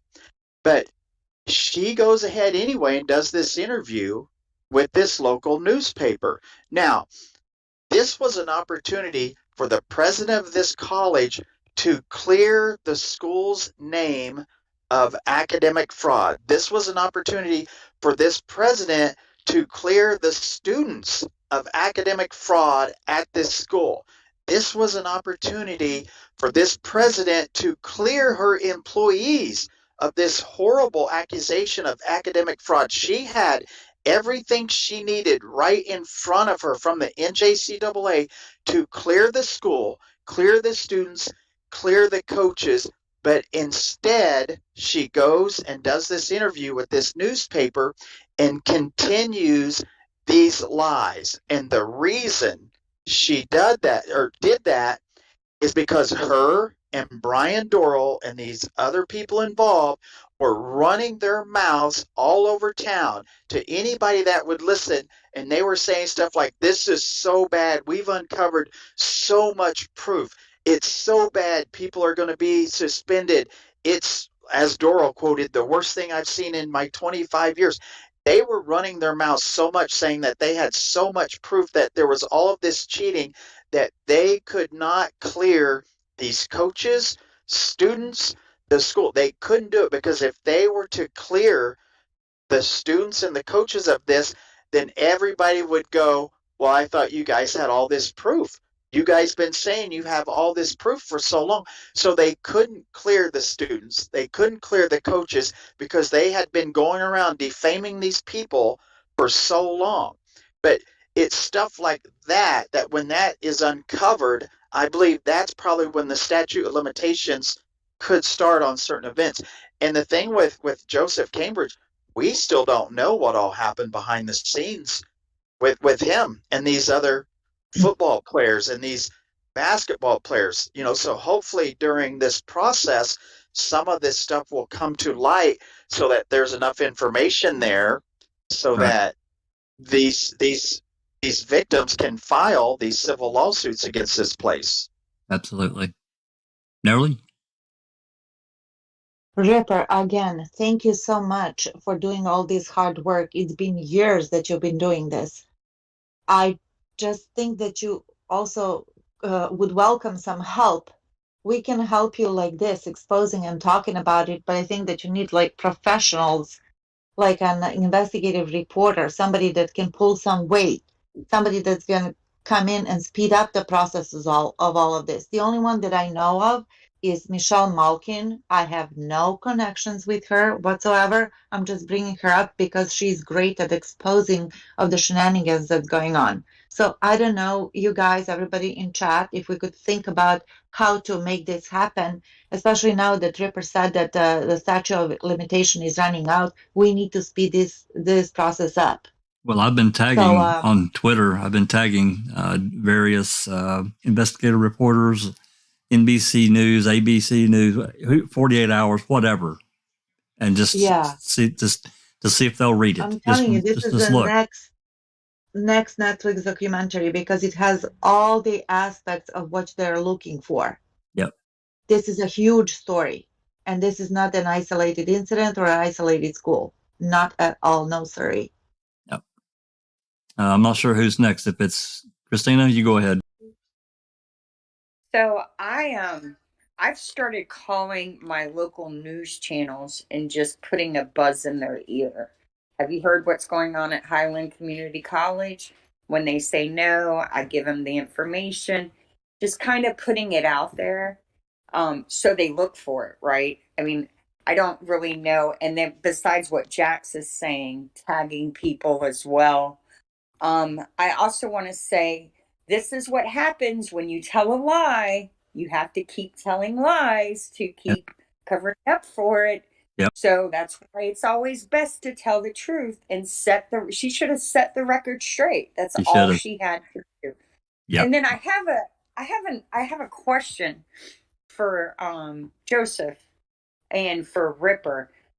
Did these people, these idiots, these small-minded fascist pigs, think that they were going to run off the talented football players and get these local kids without talent into NCAA if they ruined the talented football players' opportunity to play? I mean, I don't understand.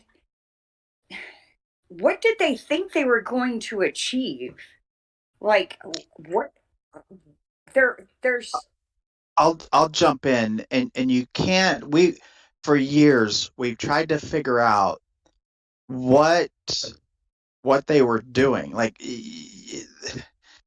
you can't have rational thinking when you're trying to figure out what these people were doing, because the only thing that makes sense is they were trying to destroy the programs so that the talented athletes would not want to go to this school.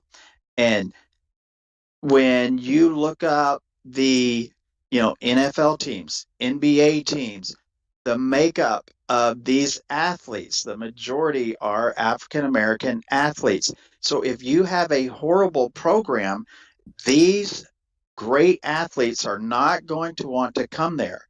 If they don't come there, then you automatically are going to get some of the local Kansas kids that they want there.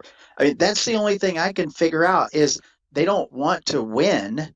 They want to lose so that they quit attracting these great athletes who just happen to be a different skin color than this school board, than this president, than this athletic director. I mean, you can't have rational thinking and figure out what it is that they're trying to accomplish because they're not rational people. I've tried to figure out for years what were they actually doing, and the only thing that I can figure out is they were trying to get rid of the African American community or the African American players, student athletes that were there. That's the only thing that makes sense. Yeah, but I mean, did they think that it was going to make their untalented players play better? I mean, you know what I mean? No, they don't. They don't care about winning. It wasn't about winning with them. Matter of fact, I can tell you that the athletic director puts restrictions on practices currently. For example, none of these sports teams there can practice after 6 p.m. Now, and I'm not making this up.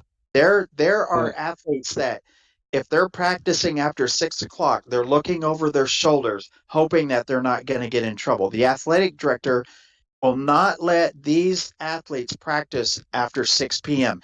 And if they are, and I've talked to some of them, they're like, yeah, we're looking over our shoulder. We might have someone watching Brian Dorrell's house, make sure his car's there. If he leaves, then we got to go hide and this kind of stuff. It's absolutely ridiculous. This guy has no business being an athletic director. No.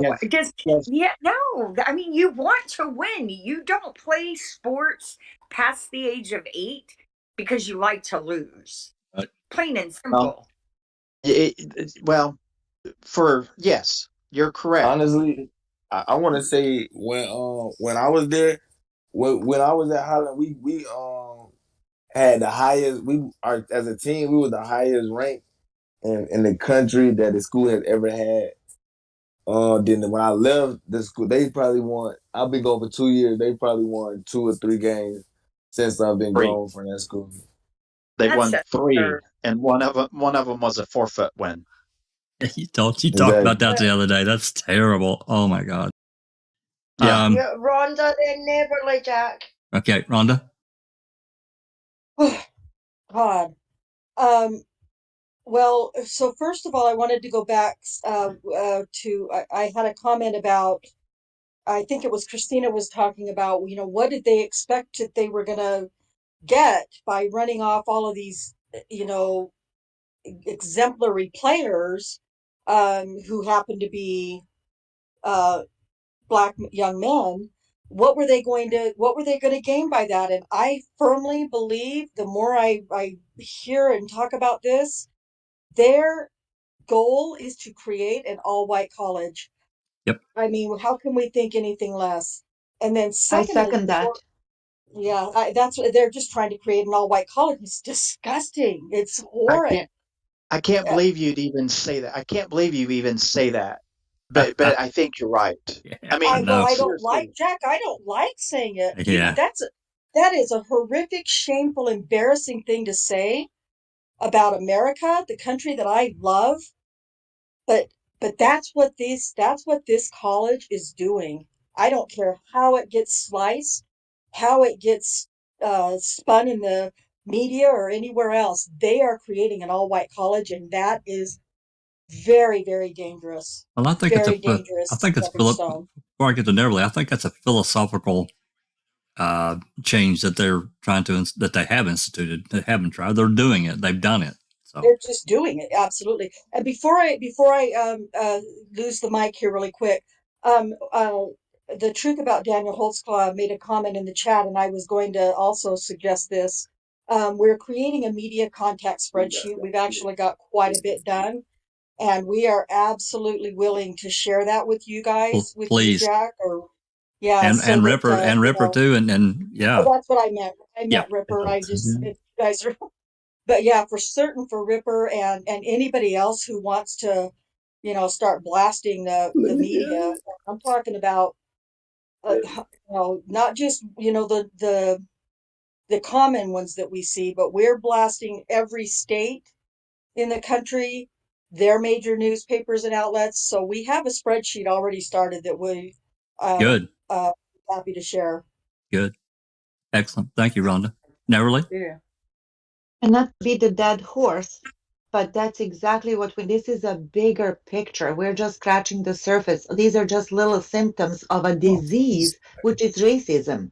Yeah. And what Rhonda said, it's certainly sound. If they don't care about their winnings and how their athletic program is doing, then what is the matter? So I agree with her. My personal opinion is that they want to make that college white.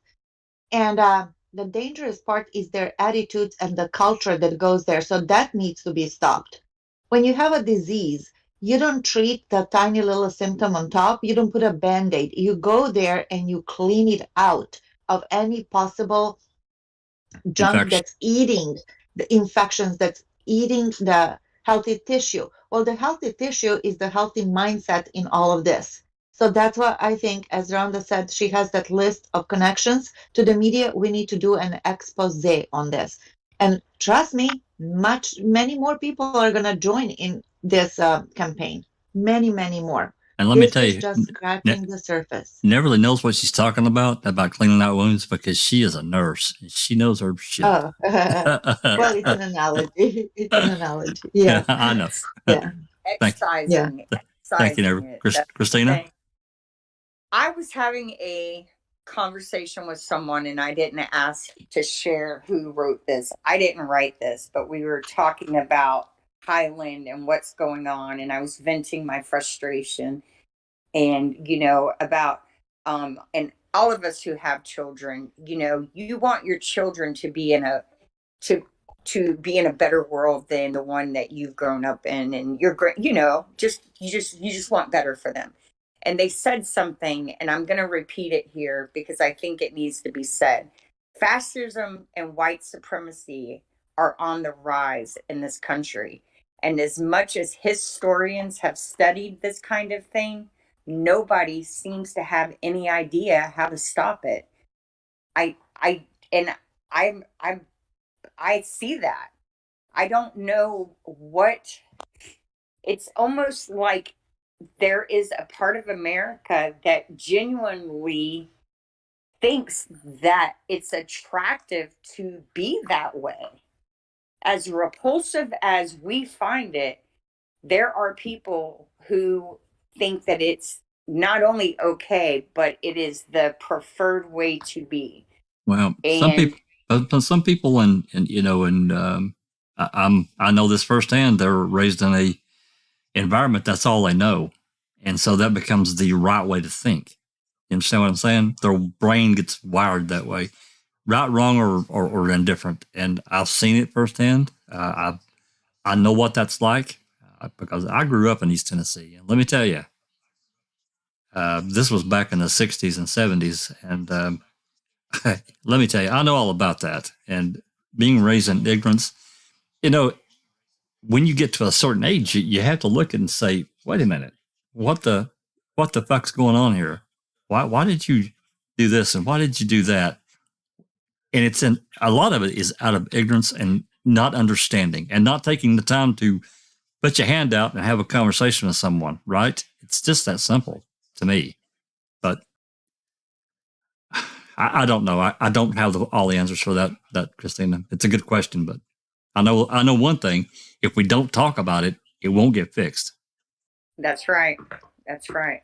And I'll say that I've said this many times, and some people look at me funny when I say it, but it's okay if someone wants to be a racist. Like, that's the choices they make. I cannot change the way people feel or think about certain races. However, if you are one of those people, you do not need to be in a position of power at a public college. You cannot be at a place of higher education using your ignorant thoughts against other races because you actually believe that these other races are inferior to your race. You can't do that. And I don't think we're ever going to stop racism as, a whole thing. Like, I don't think we can ever stop it, but we can stop it when it comes to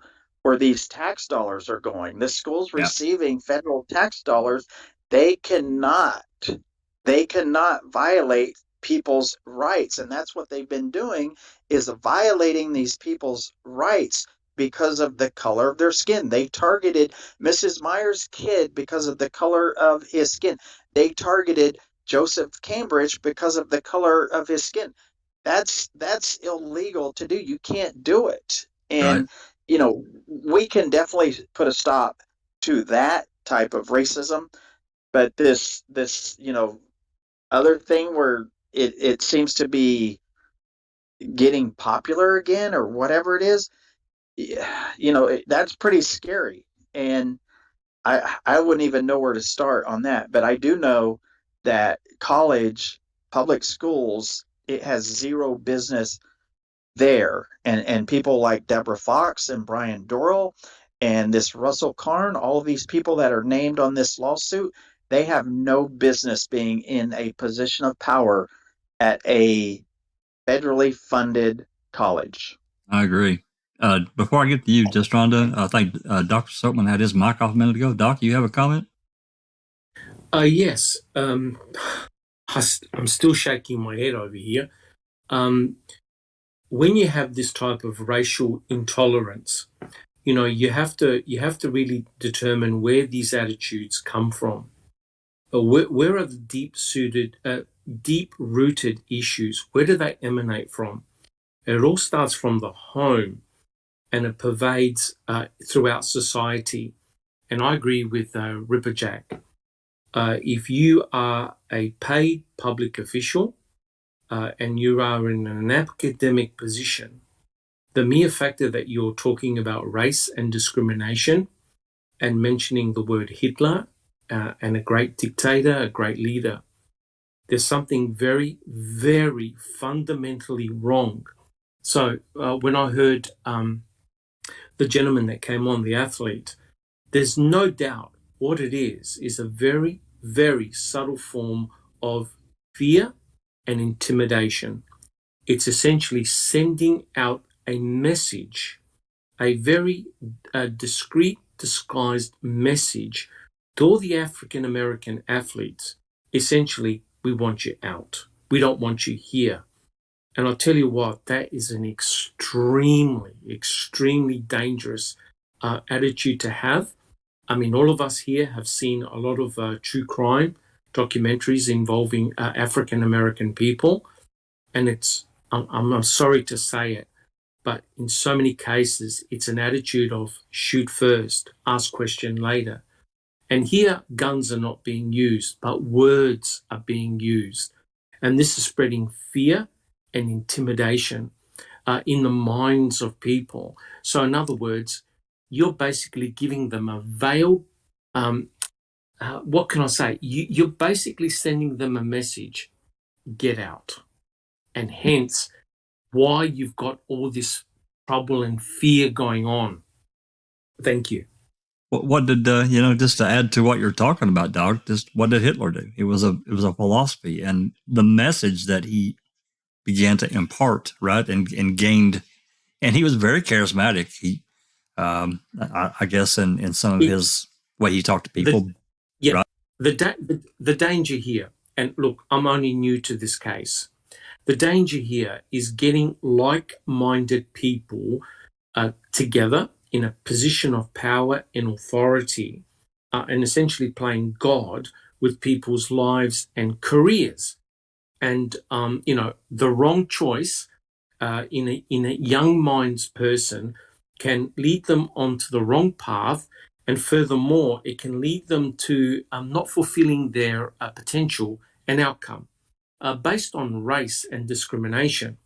So quite clearly at this particular school, you've got like-minded people who have similar ideas and ideology. The scary thing is this precisely what happened with Hitler? He had surrounded himself with his own minions who thought along the same line. And as a consequence, he and his deputies and lieutenants, they put plans into actions.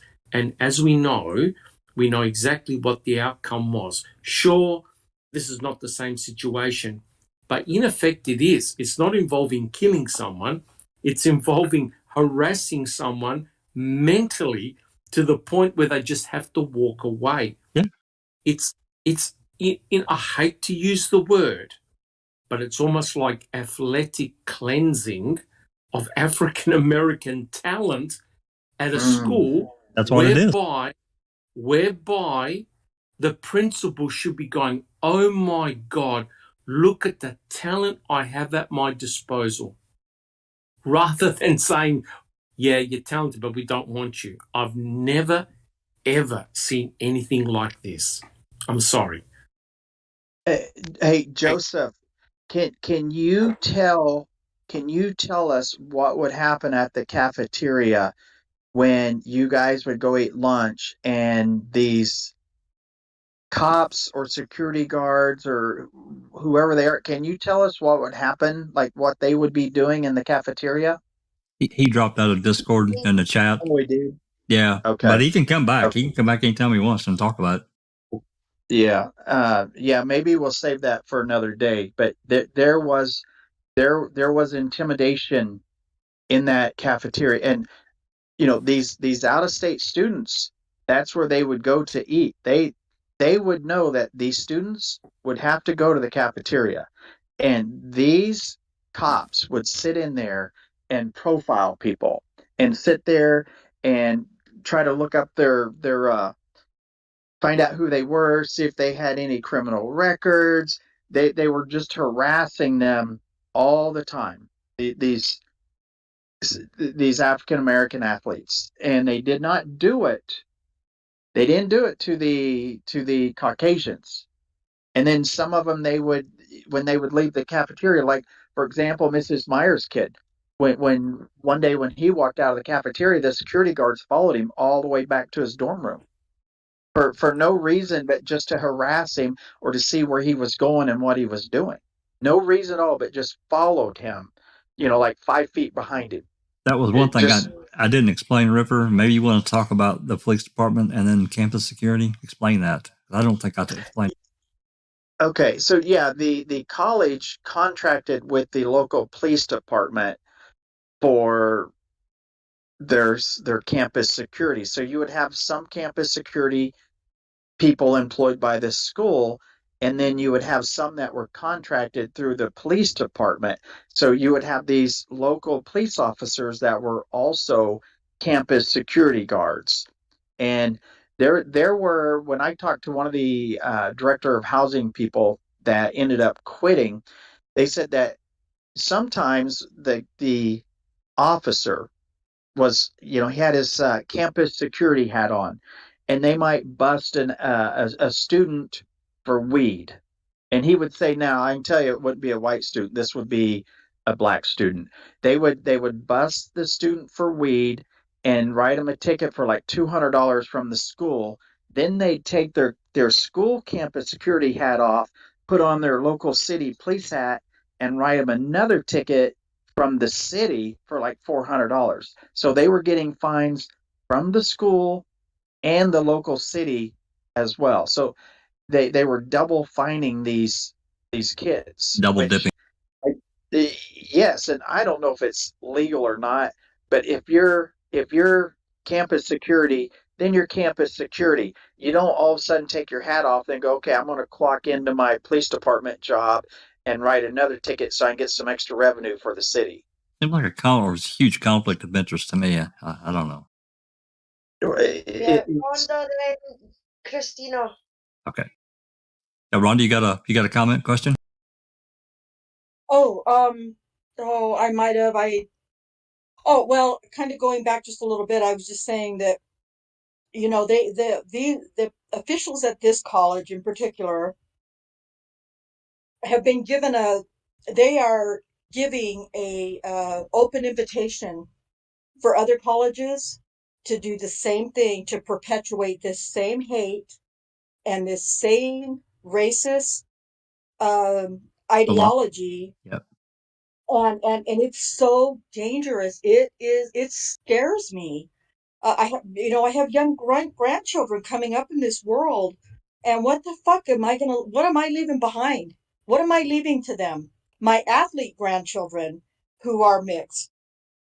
What is being left behind when there are colleges like this who are just sneaking by with their racism?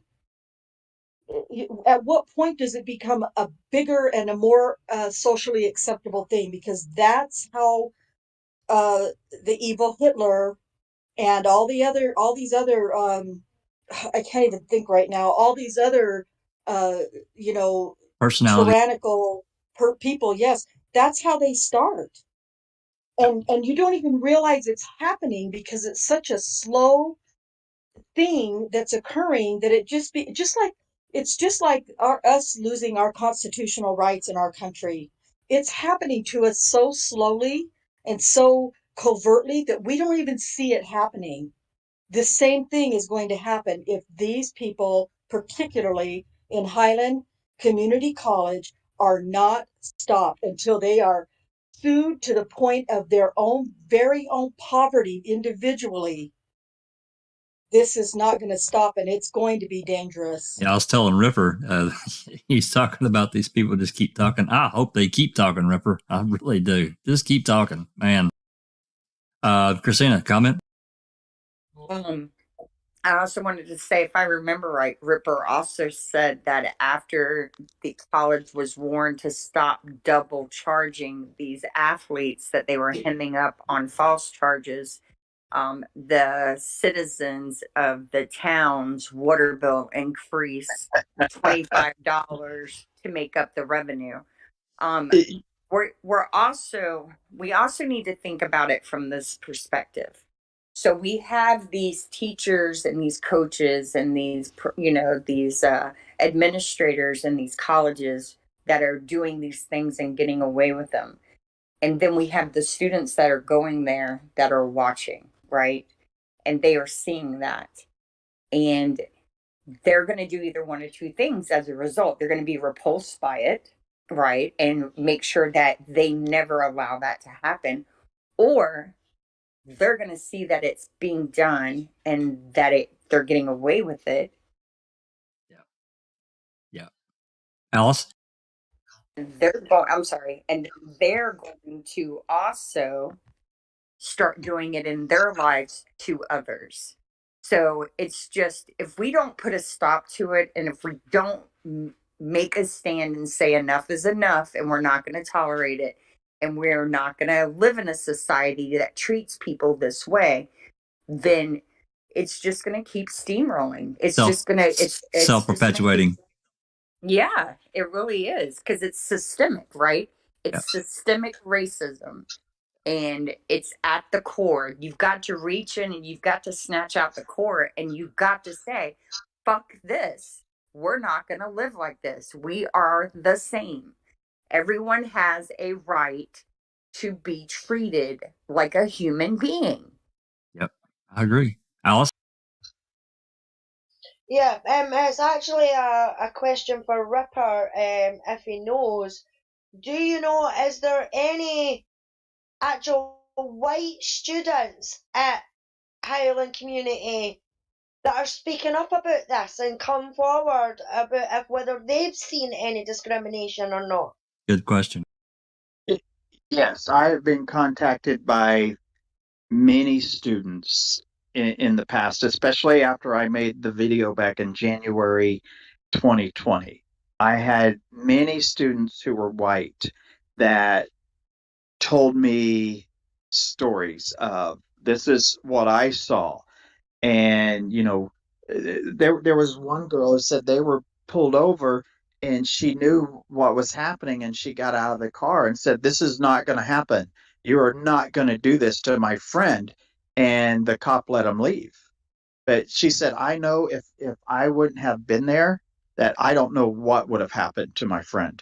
But yeah, there have been some, but a lot of them, and a lot of the people in this community and a lot of the employees there, they're scared to come forward and speak out about this. Let me tell you, when I made that little video, I made a video on my channel before you all started your show, and I talked about this email that Fox sent out to the staff, and I said, if you have a copy of the email, please email it to me. And while I've been on your all's open mic here, I got an email from someone with the email that she sent to the staff. And in there, they said, please do not use my name or my email address. I do not want to lose my job. Wow. So you have someone sending me information that works there, but they're scared. They want to help, but they're scared that if their name gets out, they'll be retaliated against. And that's why these people have to be removed from these seats of power, to get these other people to come forward and to talk about what they know. And I'm going to tell you, there's going to be some people that if they don't do that, they're going to get caught on the wrong end of this thing, because we have just too many recordings and too much information about people that were involved in this stuff. And at the end of the day, you can say, well, I was just doing what I was told. That's not going to work. That's what some of these Nazis pull. Well, I was just doing what I was told. That's not going to work in 2022.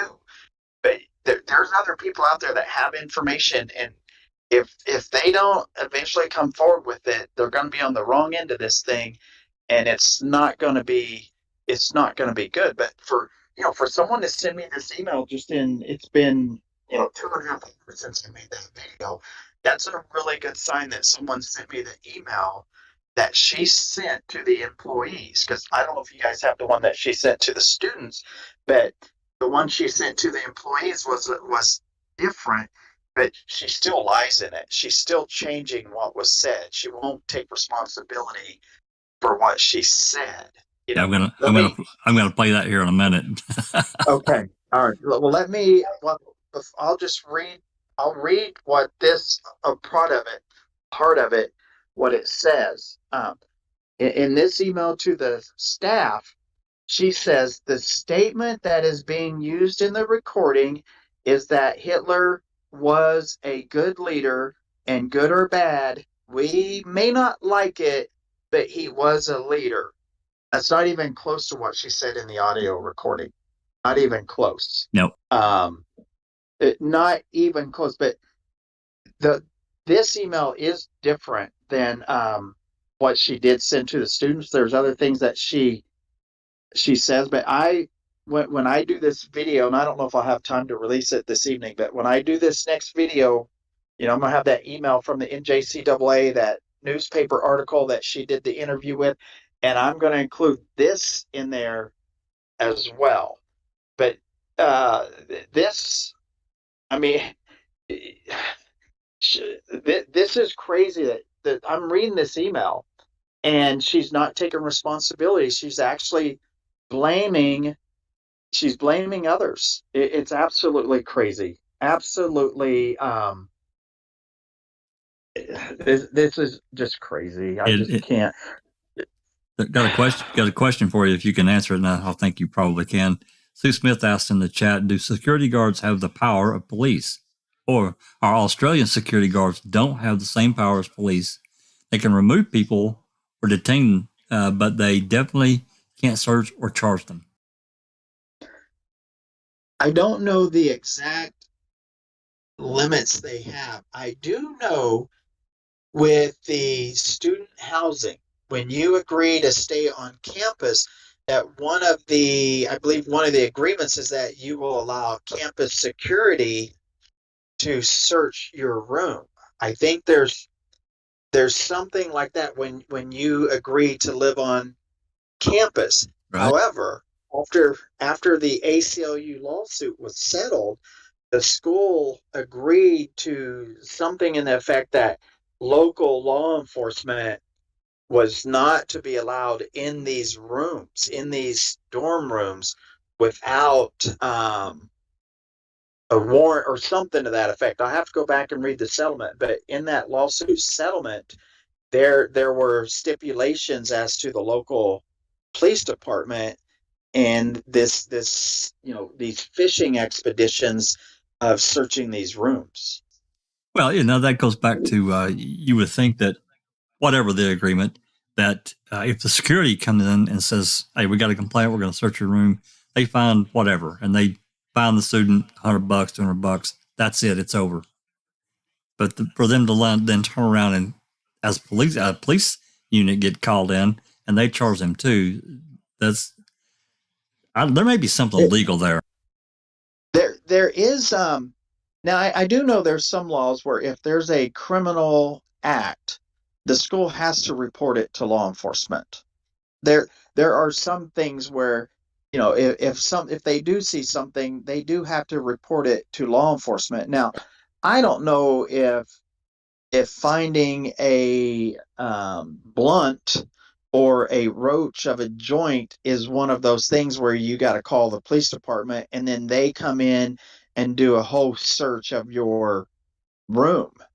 I just don't know the details of that. There could be something where they do. I mean, if you've got a, say like a sexual assault case, then by all means, I'm sure you do have to contact law enforcement, or you should. But I just don't know the legalities of these searches and those types of things. But I do know that they were, from what I understand, the calls and the conversations I had with students is that they were just searching everybody's rooms at will, or vehicles. Even, if someone was out in the parking lot of the school and they just went out to, sit in their car and smoke a cigarette or whatever it is, that all of a sudden the police would show up and these cars were being searched for no reason. It was out of control. But they do discuss that in that first lawsuit that the ACLU filed. And I'd have to go back and reread it and then read the settlement to find out Exactly. how much authority they were allowing the local police department to have. I got you. I understand. Ron, did you have a comment before we move to this recording? I do. Sorry, No, that's fine. So I can't speak for the rest of the country, but I know I'm 99% certain that in Utah, and I'll try to find out and make my, make sure I'm giving the correct facts here, but I know that there are a lot of schools who hire police officers as their security officers, and if they are hired in a capacity as a security officer slash under the color of police, their police officer duties, they have police authority to act in situations that would require police involvement outside of the school, if that makes sense. But it depends on if they're a police officer, but they're hired at the school as a security officer or security guard, not in the capacity of a police officer, then they just basically have security officer rights. They can basically say, okay, you're a little fuck up today, let's go, off Right. campus or to the principal's office. But if they are acting in the authority of a police officer as well as the security, and that's going to be up to individual schools, if I'm not mistaken, or school districts. However, police officer or security guard or not, without probable cause, they cannot search. What happened to Joseph Cambridge in his college room dorm is illegal. There was no probable cause. Therefore, there could not be a search of his apartment without probable cause. They can't get the search warrant. Remember what Dora also did about these kids being in the park smelled like weed. It's not illegal to smell like weed or No, it's not. What if it smelled like a fart? What if it smelled like dog crap? You know what I'm saying? It's crazy, but, man. You can't, it is not illegal to smell like weed. It is not illegal to wear a tire that represents marijuana on it. It is not illegal to hold a sign that says, I smoke. It's not illegal to do it. That's what I'm talking about with our constitutional rights. I know I'm yelling. I'm really sorry. I'll quiet down. Okay. I think Alice has got a comment. Yeah, I mean, it just blows my mind. I mean, hearing you talking about security guards in school, and things like that. That does not happen here in the UK. We don't have security guards walking about schools or anything like that. We have security guards in shops and stuff like that, and they can only detain. They cannot search. And I mean, I think there's even a law out now that they can't even stop somebody. But to have that authority of a police officer, like everybody's been saying, if you're hired at a school as a security guard, then you act as a security guard. You're not on duty as a police officer at that precise moment in time. If you're a security guard in a school on a Monday, a Wednesday, and a Friday, then you're not a police officer on those days. So you shouldn't be able to have the school guard duties and then be able to take that hat off and say, right now I'm a police officer and I'm going to charge you £400 for that. I mean, that's just ridiculous. And I mean, over in America, there's certain states in that cannabis and that is legal. I mean, over here in the UK, it is still illegal for you to have cannabis. But if somebody smells like cannabis or is even caught with even a joint, they're not getting taken to jail and spending 2 years in jail for it. They're getting a slap on the wrist and getting sent on their way, or a kick up the arse until surely you could do something better than that. You know what I mean? So hearing you talk about this kind of stuff happening is just mind-blowing, isn't it? unbelievable. It is. It's probably because I'm no because I'm not used to it and it doesn't happen here, it's even worse for me to take it in to believe that that's actually happening, and to hear Joseph actually himself, coming from somebody who has actually went through it. It's that more heart-wrenching, Yeah, that it is. he's worked all that time to become that footballer that he knew he always wanted to be, and for somebody as small-minded as these teachers and that can just strip that away from him is unfucking believable in my eyes, and I just do not understand your country whatsoever. I understand, Alice. Rhonda, comment before I move forward? Well, I don't know if everyone's noticed, but Travis Williamson Esquire I is did here notice. in the. Yep. Thanks for coming, Travis. Yeah, thank you so much, Travis. A real legal person, not just me pretending like I'm one. But Not he one that says got their law degree from Google. yeah. Well, I did study. I do have a BS degree in criminal justice, so I did get some of. Anyway, doesn't matter. Travis is the attorney here. He says that most larger universities and colleges have their own police departments. Highland Park only had security, so they are limited to security guard provisions. So they relied on HPPD to do their dirty work, and then he references the consent decree as well. So Kansas was a late to the show. I think medical marijuana becomes legal he thinks in a couple of years. But if I'm not mistaken, and I could be wrong, but I thought Joseph Cambridge said that they came to his room while he was gone. He did say and that. started searching. He did say that. And they were told that he had marijuana in his room. Not that they smelled it, but that they were told. So not only were the security and the police, if I'm not mistaken, and Travis will correct me if I'm wrong, but they did enter illegally and they did search illegally. There has to be some kind of probable cause. There has to be, I Right. think. You can't, the police can't knock on my door and say, "Hey, Rhonda, we were told you have weed or crack cocaine or any other thing in your house. We're coming in and searching." That can't be done. No. That's not allowed. No. So they were wrong on every level of that situation with Joseph, for sure. And Nosy made a comment. The smelling like weed. Yeah, the cops do use that a lot. Especially they walk up to your car, and they want to search it anyway. Well, I smell weed. The comment I guess I was referring to was Doral. Trying to cause trouble for these various students, saying that they were in the park and smelled like weed. Yeah, and I can elaborate. I'll elaborate on that story. Please. So these students, they were at the park hanging out. The police chief sees them, probably goes up and talks to them to harass them or whatever it was.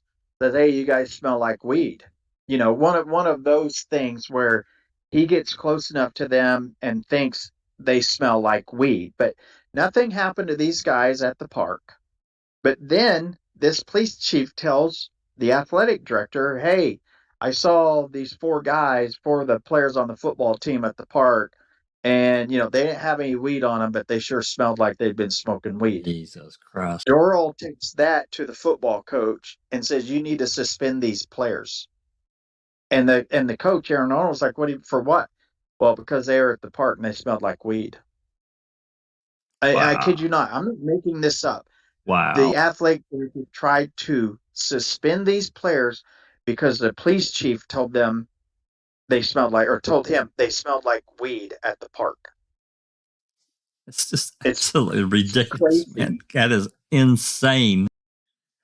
Well, you fear for your children. I mean, like I said, I've got 4, and it's just crazy. You get people in positions of authority like that, man. And these people at this college, and even these campus security people, they are supposed to be there for these students, Yep. Not against them. But every step of the way, Doral, Fox, Russ Karn and these others, every step of the way, they are trying to do things to set up these kids, to sabotage their futures. They're not there for the kids. They're there for some kids. Yeah, But if your skin's not the same color as theirs, they're not there for you. They are against you.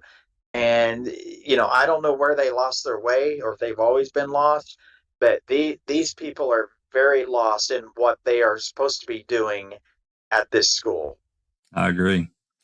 Well, Ripper, I don't have the actual recording of where this Deborah Fox says what about the Hitler comment. I've got the recording that you sent me in a DM. Of what she said after. I was gonna see if this will work. I'm not entirely sure it'll carry. I think that it will carry through, but it might not. I'm gonna try it here. So everybody, give me just 1 second to see if this will carry through. All right, y'all tell me if you can hear this or not. Even though we don't like it, Hitler was a great leader. I'm not saying he died to emulate in any way, but he somehow, even for evil. If it doesn't, I'll email it to you. I think it did.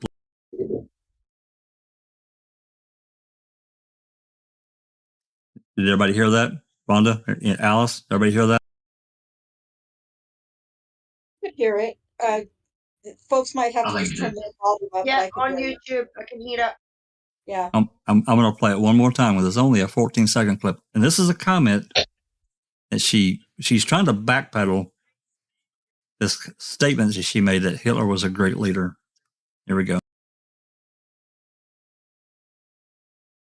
Even though we don't like it, Hitler was a great leader. I'm not saying he died to emulate in any way, but he somehow, even for evil.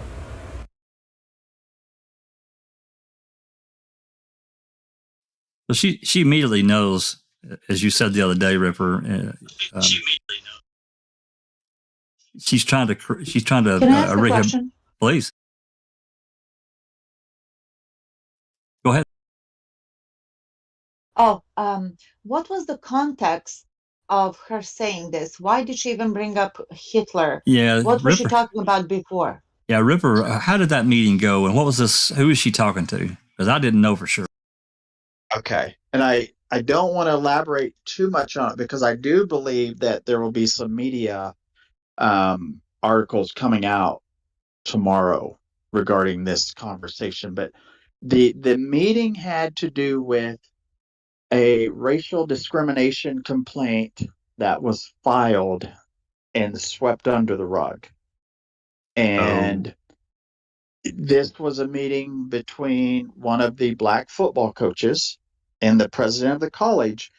And they were discussing this complaint, and all of the players were not happy because some of the players felt some of the coaches were racist. There was a lot of issues between some of the players and some of the coaches, and you guys can figure out probably which players had issues there.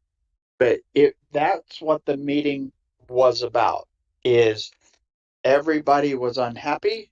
They didn't know if people were going to be able to be brought back together as one unit to, keep playing together in the future, because there was so much respect lost. These players could not respect these coaches who they felt were racist. Right. And some of them were being targeted. And it's in that conversation where there's students or athletes who are disgruntled and not happy. And like one of them filed a complaint that got swept under the rug. They got targeted by the coach they filed the complaint against. And then all of a sudden she starts talking about leaders emerging, and out comes this comment from her mouth that we might not like it, but Hitler was a great leader. And then you see for 10 seconds she starts stammering, like she's not making sense. Now, when she normally talks, and I don't know if the whole recording will be released tomorrow or not, but in these conversations, she does not have a problem speaking clearly. And when I make this next video, I'm going to be releasing some other recordings, and she does not have a problem. She does not have a stuttering problem. She talks just fine. But when she says this, she knows that she's made a mistake. It's apparent that she, and it goes from that until the 10 seconds of stammering, and then I think maybe, I don't know if it's 15 seconds after she says it, she throws out the word terrifying, and it's still like broken English, but she says what she says, and then she says a couple other words where clearly she's almost like in panic mode, and then the word terrifying comes out. But at that point, it's too late. Like, she's already said Hitler was a great leader, and she said it in a way where she knew she said something she should not have said. What she should have done was said, hold on a second, that is, I should not have said that. That's what she should have said, but she didn't. that was a Freudian slip, basically, because she thinks that way.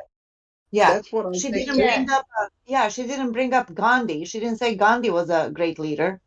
No. She said Hitler. Yeah. And they're talking about racism at this school. And also, something else she brings up in that meeting, which I caught, is she brings up that there was a past employee of the school who really did something to her that made her look like a racist or a bad person or something like that. But what she was talking about was these 3 coaches. And instead of telling the truth about what really happened with those 3 coaches and how they tried to get rid of them, she tried to turn it around and act like she was a victim of these 3 coaches, saying that they were picking on students because their students were black. She actually in this meeting brings this up and acts like she was a victim of this women's basketball program and what happened with that. When I heard that, I just could not believe it. I was just like, are you kidding me? She's acting like she was the victim when she's the one, and her little regime derailed some of these women basketball players' careers. Some of them were being recruited by Division I NCAA schools, and they derailed it. They ruined it because they ruined their season. They made these people out there think that these players were cheating on academics. And she's trying to say she was a victim and all that. It's absolutely disgusting. I hope that whole thing is released tomorrow. Travis summed it up pretty good. He says she went, oh shit, I cannot believe I said that. It's going to be misconstrued. Well, yeah. Yeah, exactly. But she kind of tries to backtrack it in that one wee bit as well, though, Jack, because she says Hitler was a great leader, and then you can hear the cogs moving, and she's like, oh fuck, maybe I shouldn't have said that. And then she goes, even though it's evil. I mean, that's her trying to kind of justify what she just said. That's right. About Hitler. You know what I mean? It's like, it doesn't matter whether you put the fucking word evil in there or not. You still shouldn't have said that. Right. There's no context. Yeah. I must say, Ripper, I had a wee chuckle the other night there when you dropped the F-bomb on your channel, because you don't do it very often. No. And I was like, oh, Ripper dropped the F-bomb. That's how I know that this case is really, really got up your back, like, because you dropped the F-bomb the other night. I did not drop an F-bomb on my channel. You guys are making that up. All lies, right? Ripper, you're absolutely right. You did not drop a F-bomb. I think I heard several. Yeah. He was pretty wound up. We F-bomb droppers were very proud. Yes, we were. I'm gonna have to go back and take responsibility for that, or I'm gonna pull a Deborah Fox and just make up a different story and not take responsibility. It was probably our I'm not fault. justified. It was probably our fault, Ripper, right? Probably. Yeah. Bad Just- influence. Just That's blame right. it on the Scots. Blame it on the Scots. You'll be fine. That's what I'm going to do. Yeah, this whole thing is bothersome to me because it's so blatant what they have done, and they're still doing it, and they're trying to act like they are victims of the situation. They are not the victims. They're the perpetrators of this stuff. And I think I know what you're talking about, where I was reading her email to the students where she was acting like this. I think what she said was, this is a way that negative or social media can be used in a negative way. And it really bothers me because this is the exact thing that they did. They used social media in a negative way to try to destroy Jared Ross, BJ Smith, and Bradley Zinn. They did everything they could to try to destroy these guys' careers, and they've done a damn good job of it, because these are some of the winningest coaches in college sports, and they can't even get a damn interview anywhere because these people went out saying, "Oh yeah, these guys cheated. It was academic fraud. It was so bad. There was so much proof." I mean, they did exactly what she's claiming to be a victim of, but she's not a victim at all. Right. That's exactly right. Rhonda? Well, in reference to that, RipperJack, wasn't it initially that she's blaming it on the kids having been dishonest and done improper, illegal things with their papers and whatnot, their work. But wasn't the lawsuit really about them accusing the coaches of these athletes of doing that for the students, doing the work for the students? Well, here's the thing: the coaches still don't really know what they were accused of. That the coaches were never told what it was that they did wrong. Matter of fact, the two coaches, Jared Ross and Bradley Zinn, were told that there were no findings against them, that they had done nothing wrong. They were actually told that by Deborah Fox, and I have the recordings. But I make a video January 10th, 2020. All shit hits the fan up there. 10 days later, they reinstate Coach Smith, but they don't reinstate these two assistant coaches. Now, I think it was about a week or two after that, she tells these assistant coaches, "You guys didn't do anything wrong. We have no findings." And they're like, "Well, okay, when can we have our jobs back?" Never. She brings them in and says, "You can either resign or we're not going to renew your contract," or something to that effect. But the coaches never knew what it was that they were being accused of. But in that recording that you all have there, Deborah Fox says they're being accused of academic fraud. And what they try to say is that they have this metadata that shows that these coaches were uploading players' homework. So instead of the players doing their own work, they're trying to say that coaches were doing the school work for the kids. But when you hear the recording, you're going to hear this Mark Weaver guy, who actually commented on one of my videos the other day. He was in the armed services, and he specialized in this type of metadata stuff. When they start bringing it up, he starts saying, "But hold on a second." He goes, "That doesn't mean that just because it was uploaded there, that doesn't mean that person did the work. You have to go in and find out who the creator of the document is." He goes, "Whoever created the document, that's always going to be on there." He starts telling them, what you're looking at is not right, or what you're telling us doesn't mean anything. All you're telling us is it was uploaded on someone's computer. That doesn't mean someone else did the work. Right. But what the school did, or this I'll say the school because it's the president, the athletic director, the VP of student affairs, Eric Ingmeyer was in on this too. He just wasn't named on the lawsuit for.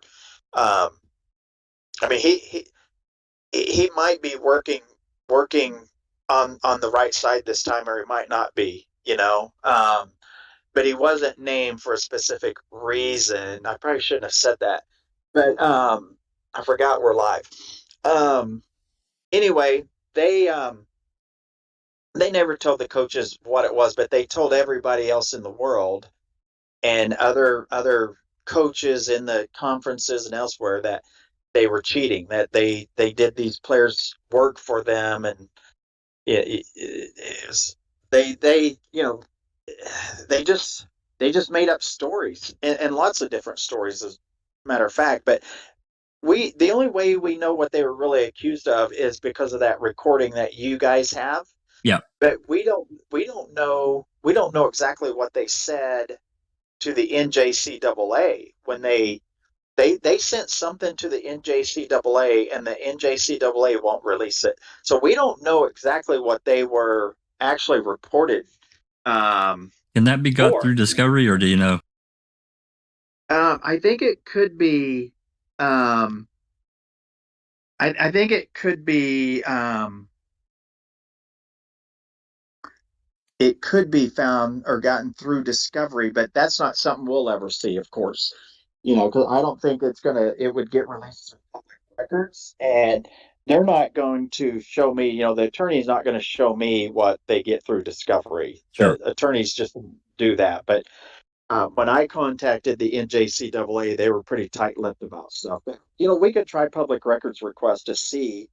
I mean, Kansas has some good sunshine laws, so we might be able to find what was reported to find out exactly what they said. But at this point, I'm like, it'll come out in discovery at some point. Probably. And, if this goes to trial, which I highly doubt it will, then we'll know. But I just can't imagine these people sitting through depositions admitting that they violated people's constitutional rights. They don't want this in trial. There's no way.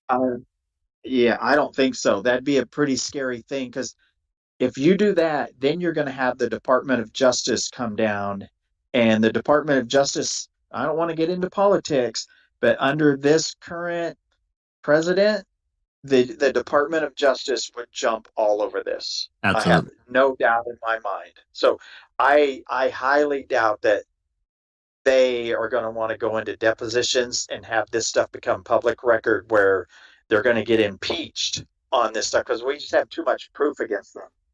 Right. Exactly. Neverly? Okay, hold on.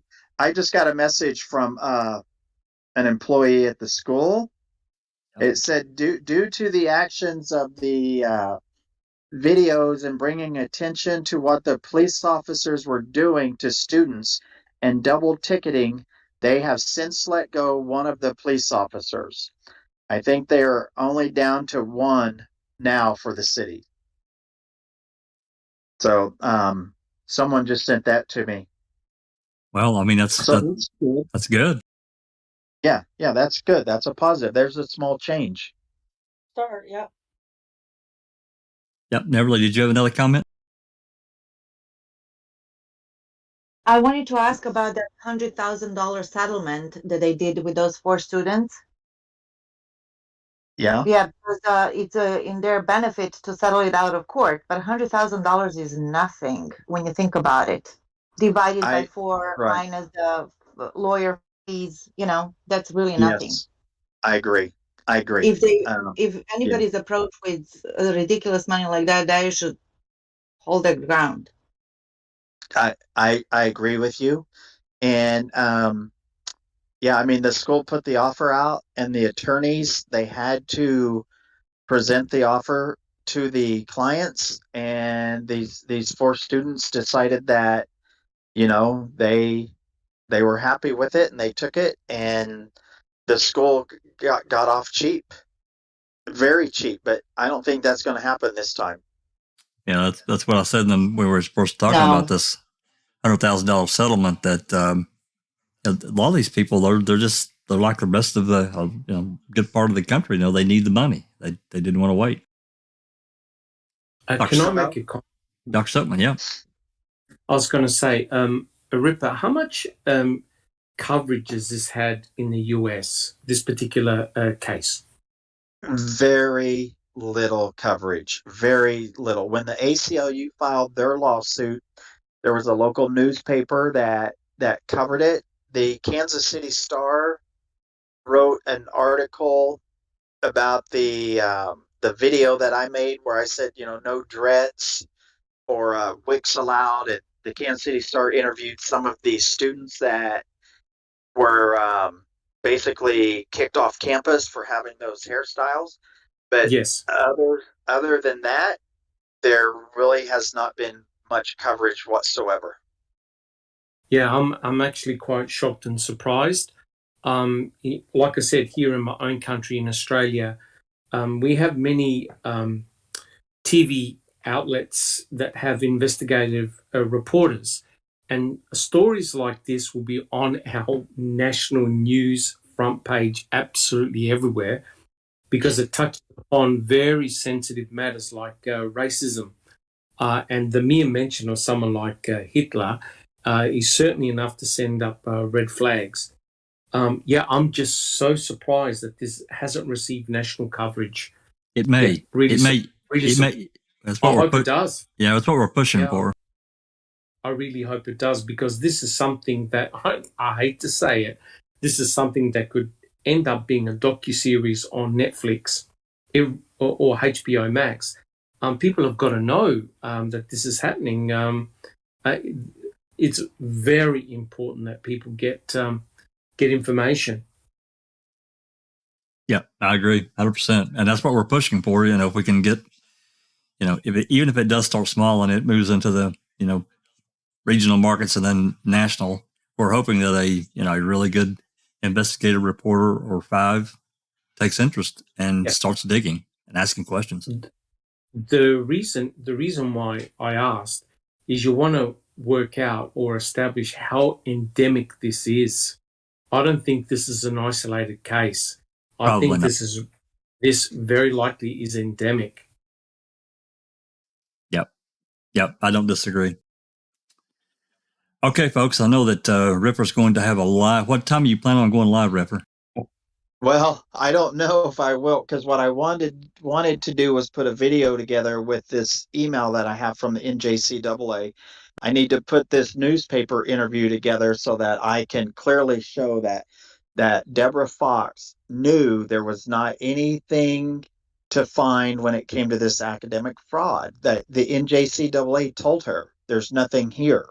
But she continued with this narrative of they were cheating and it was so bad. But I've got to get that stuff together. And then I've got some other recordings that I got to put in to the edit. So I might not be able to make the live because I want to put that video out first. And then I want to do the live to discuss the stuff that's in that video, because it will clearly show that she knew there was nothing there, but they continued with the story after anyway, because they had already told their lies and they couldn't get out of it. They were in too deep at that point. They ran their mouth to too many people. And in that recording that you have, you're going to hear it. You're going to hear it in there. They already convicted these coaches. And even the one of the parents says, I've never heard of any college suspending the players before an investigation is even over.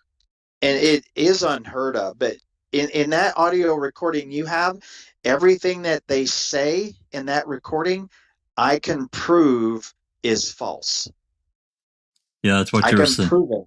Yeah, it's what you were saying the other day, that and you actually talked about that to some degree the other night when you were talking about this. That she knew and did it anyway. Right. Yeah. She knew on many levels. I mean, but before December 20th, when they first suspended these coaches, she knew in early December there was nothing there. She had been told then There's nothing here. And then in February, when she got the email from the NJCAA, she knew nothing was there. They told her there's nothing here. But the next month, she's doing an interview with a local newspaper, still making up this story that they're doing this investigation. It was never there, but at that point, they were in so deep that they could not turn back, because if they turned back, then the people in the community, they would be saying, hold on, I thought you said you had all this proof. Where's all this proof? That's right. And they were in too deep. They had already fired these coaches. They had already suspended them. They had already punished them. So there was no going back. It's like these wrongful convictions. Once they do it, they won't come back and admit it. They just keep going until they never stop. They just keep denying that they did something wrong, and that's what they did. And they're busted. And this lawsuit, I told my brother the other night when I was on the phone with him, I told him, can you imagine being one of these defendants, knowing all of the evidence that I have on them? Can you imagine sitting in their seats right now just thinking, oh my gosh, we have really messed up, and I don't know how we're going to fix it. I cannot imagine how these people feel right now. I'm just wondering, what are they going to do? What's their next move? How are they going to try to fix this? Like, I was nervous when I was looking into Carol Baskin and her stuff, but these people here, this is bad. This is terrible. Really bad. And federal money. It is. And yeah, and they know that I've got the goods on them. They know I do. And these are the kind of people that right now, these are really dangerous people. Very dangerous. Someone told me last night, like, you better be really careful right now. And I was like, I know. I said, I know right now these people are really dangerous, because they are going to be in a world of hurt when this hits the national media and people are camping outside their doors wanting answers as to why did they treat these people like this. It's going to be bad. Yeah, I agree. But yeah, so I'm going to go ahead and go. That way you guys can, finish up whatever it is that you're going to do. Yeah, I do. Well, we're right at 3 hours. I doubt that I'm probably not going to play any of the recording. We'll do that another night.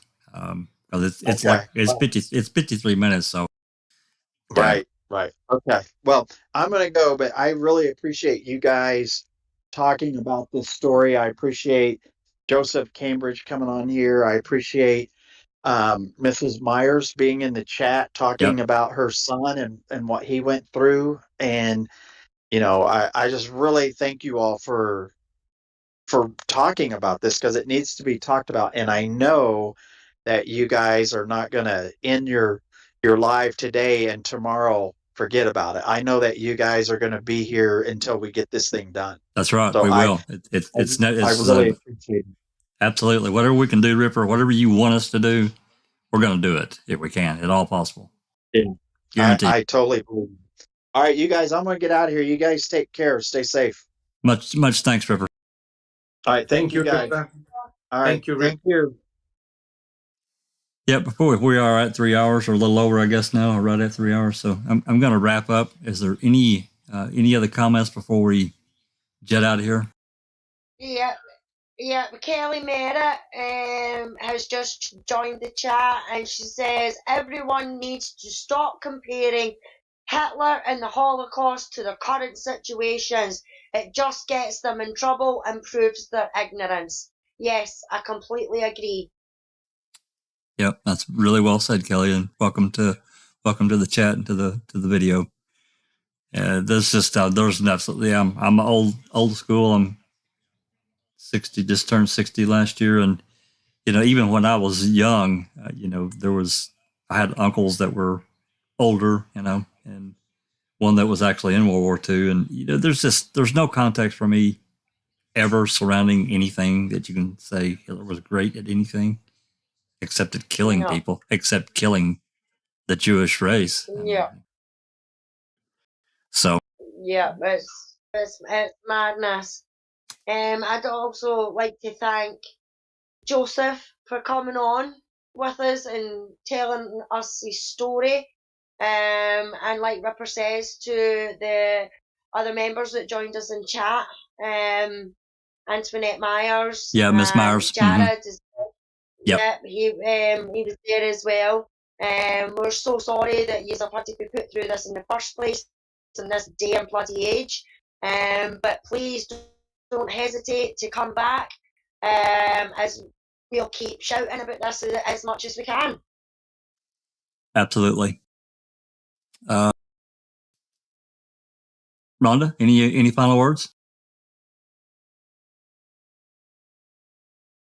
No, I said enough, Jack. I think I don't know, everybody knows. I don't know, little sister. You've been pretty quiet. No, I'm kidding. Yeah, no, I think I've said quite enough. I think it's obvious how I feel and what I think we should be doing as a country, not just as individuals, but as an entire country. And you know, yeah, I don't, there's nothing else I can add except for we just have to, we have to fight for the kids, for these college kids, for the kids that are coming up and getting ready for college and ready for athletic careers through college. So Agreed. we have to do it for them. I appreciate the passion and all the comments from you and Alice, really do, and everyone else. Dr. Seltman, final thoughts? Yeah, I was going to say, really, in a case like this, there has to be strong disciplinary action to the transgressors. You can't, the thing that I keep on seeing is, civil suit, payout, everyone keeps on going as per normal. This is not the case. This underpins deep-seated issues throughout the country, and not only in your country, but throughout the world. An example needs to be made of those that transgress, because when you send your children to school, you expect them to be in a safe, productive environment. You don't want them to be picked on or harassed in any way. And, when you have veiled threats by people in positions of authority, that's it. You've lost your target audience. You really have. Your own students now no longer feel safe. So this really needs correcting, because otherwise it will continue, guys. Just like we look at the criminal justice system, it's broke. It really is broke. And the mere factor that someone in her position can ever utter words like that to an African-American student, there's problems. There's problems. I don't know if there's a solution, but it's got to start somewhere, guys. It really does. Thank you. Thanks, Doc. Really appreciate it. I completely agree. There needs to be a strong disciplinary whatever. I don't know what the answer to that is, but it needs to be public too. I mean, it can't just be, no one knows what really happened. I'd like to thank Joseph for having the courage to come on and chat with us, and Miss Smith being in the live chat. And, we welcome anyone to come in and take the microphone and tell their story. They can talk as much as they want, tell us as much as they want. There's, and as Ripper said, we're going to be here. We're going to follow this. We're going to help him as much as we possibly can. I talked about this recording, and he mentioned it. We're a little bit late in the broadcast to start that. This recording that he sent me, it is of, as I said, it's of Deborah Fox, Doral, and Karn meeting with, I'm pretty sure it's with the women's basketball, these parents of this basketball program. And, they had made these suspensions of these coaches, and this is this meeting that happened between the school staff and these parents, and these questions. He was talking about the metadata and these questions that were asked. They weren't prepared for. These parents knew there were some smart people in there, and they questioned what they were talking about. So it's a really, really interesting thing. And what I probably will do, since we didn't have time today, I'm going to go ahead and schedule for an open mic for tomorrow afternoon. And so we can try to get that done immediately. And we'll break it up. Like I said, it's not going to be just straight, hour recording of just playing. We'll break it up into small sections and talk about, so we can keep track of kind of what we're doing. So I'll just go ahead and get that scheduled right after we finish here, because I want to get this recording played. I know he wants it out there. I know Ripper wants it out there. So we'll go ahead and do that. And again, yep. No, I was just thinking out loud, kind of, but I'll talk with you privately about it. I might be going live tomorrow night. I'm not sure yet. Oh, well, let me know so we can get that worked out. As soon as I know, I'll let you know. Oh yeah, the other thing. Yep. Okay. Yeah, we'll talk about that. Just let me know, and we'll make it work. Whatever we got to do. Okay. Appreciate everyone in live chat that's come by. We had Travis join late, Nosy, Colette, all the ones that have stayed with us for 3 hours. Bethany, we really appreciate everyone coming by. Really important case, I think. Kelly, here's a question here, but Kelly, she says sort of off topic, but another no-knock warrant in the middle of the night that went bad. Another innocent kid, 22, dead in Minneapolis, St. Paul. Saw that. I think I saw that. I think Friday. It was horrific. I might have actually put it in our news and article room, Jack. Yeah, I think you did. I don't think I've had a chance to read it yet. Yep. It's got a very graphic video, so be prepared. Be prepared. Yeah, I understand. All right. See, this is what I mean. Every time I turn on the telly or I go into somewhere, it is another African American kid who's being shot or by the police, and all you ever hear is, oh, well, they thought they were in dangerous circumstances. Well, as far as I can aware is, the poor bugger was in his fucking bed.